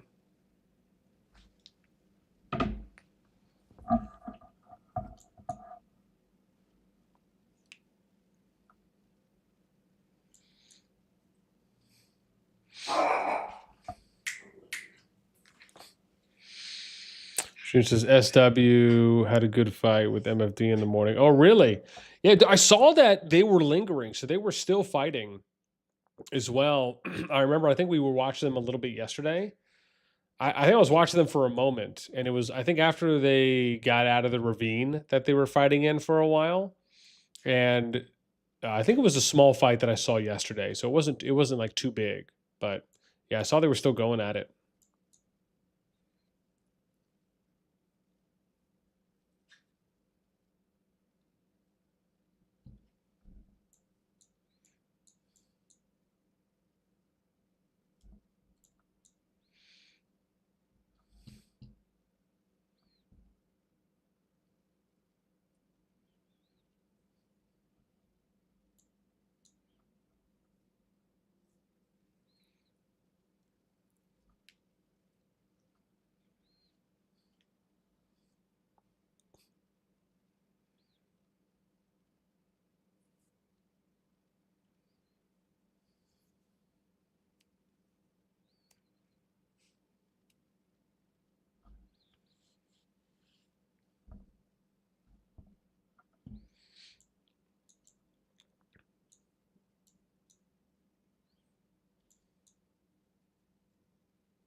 This guy barking out the wind, man. Probably thinks he's Pocahontas' dog.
All right, fam. I think we are probably going to cut it here in a minute. So we've been going about 4 hours, and I realized that I have a little bit of an earlier morning I got to wake up for. Otherwise, man, I'd hang out another like hour and a half, 2 hours with you guys. But I got the daddy-o coming in tomorrow at the airport, so I got to get up a little earlier and have to attempt to try and go to bed a little earlier too as well, so I can go pick him up. But again, if the fighting is still happening tomorrow evening, then again, I might try and stream again. Most likely, though, as most of you know, kind of my schedule once I get the kiddos back, which will be tomorrow. I'll probably be streaming Monday. I actually have a couple days off this week too, as well. So, or I should say, the week upcoming. So Monday, most likely, we'll be streaming again on Monday. Maybe for again, if there's some action going on Monday, and then I got Tuesday, Wednesday, but then I'm off Thursday, Friday, Saturday. Like Thursday, basically I get off. I'll be off from Thursday till Tuesday. So hopefully we can get some stream sessions in. Maybe a few. Again, I got family visiting, so they'll be visiting, I think, until Sunday. So again, daily vids as usual, but I'm gonna try and get some stream sessions in, whether it's Monday, maybe Thursday, Friday, or Saturday, because I got those days off too as well. But yeah, that is pretty much it for us. As always, man, if you guys enjoy the stream, you enjoy the content, if you want to get notified, as always, there's a link in the top of the chat. Once you join the Discord, you can go to reaction roles, and then once you're here, if you want to get notified for when we have live content or new content, and then when we go live, they're right here for you to go ahead and hit those. And then obviously, if you want to support us in some other ways, there's a channel there to get some more information on. Thank you so much for hanging out with us tonight. This was actually a little bit better of a final zone pass opening than I thought it was going to be. So happy that we're at least getting a little bit more PvP action. Don't know how long it's going to last. Don't know how, if we'll see, essentially. But yeah, it was awesome just to come and watch, show off a couple matchups, show off a couple alliances, a couple of the KvK groups, and be able to hang out with you guys tonight. So take care, whether it's morning, afternoon, evening, wherever you are. Have a great rest of the day, and we'll catch you in the next one. All right, bro, we're going. You don't have to get upset. We get it.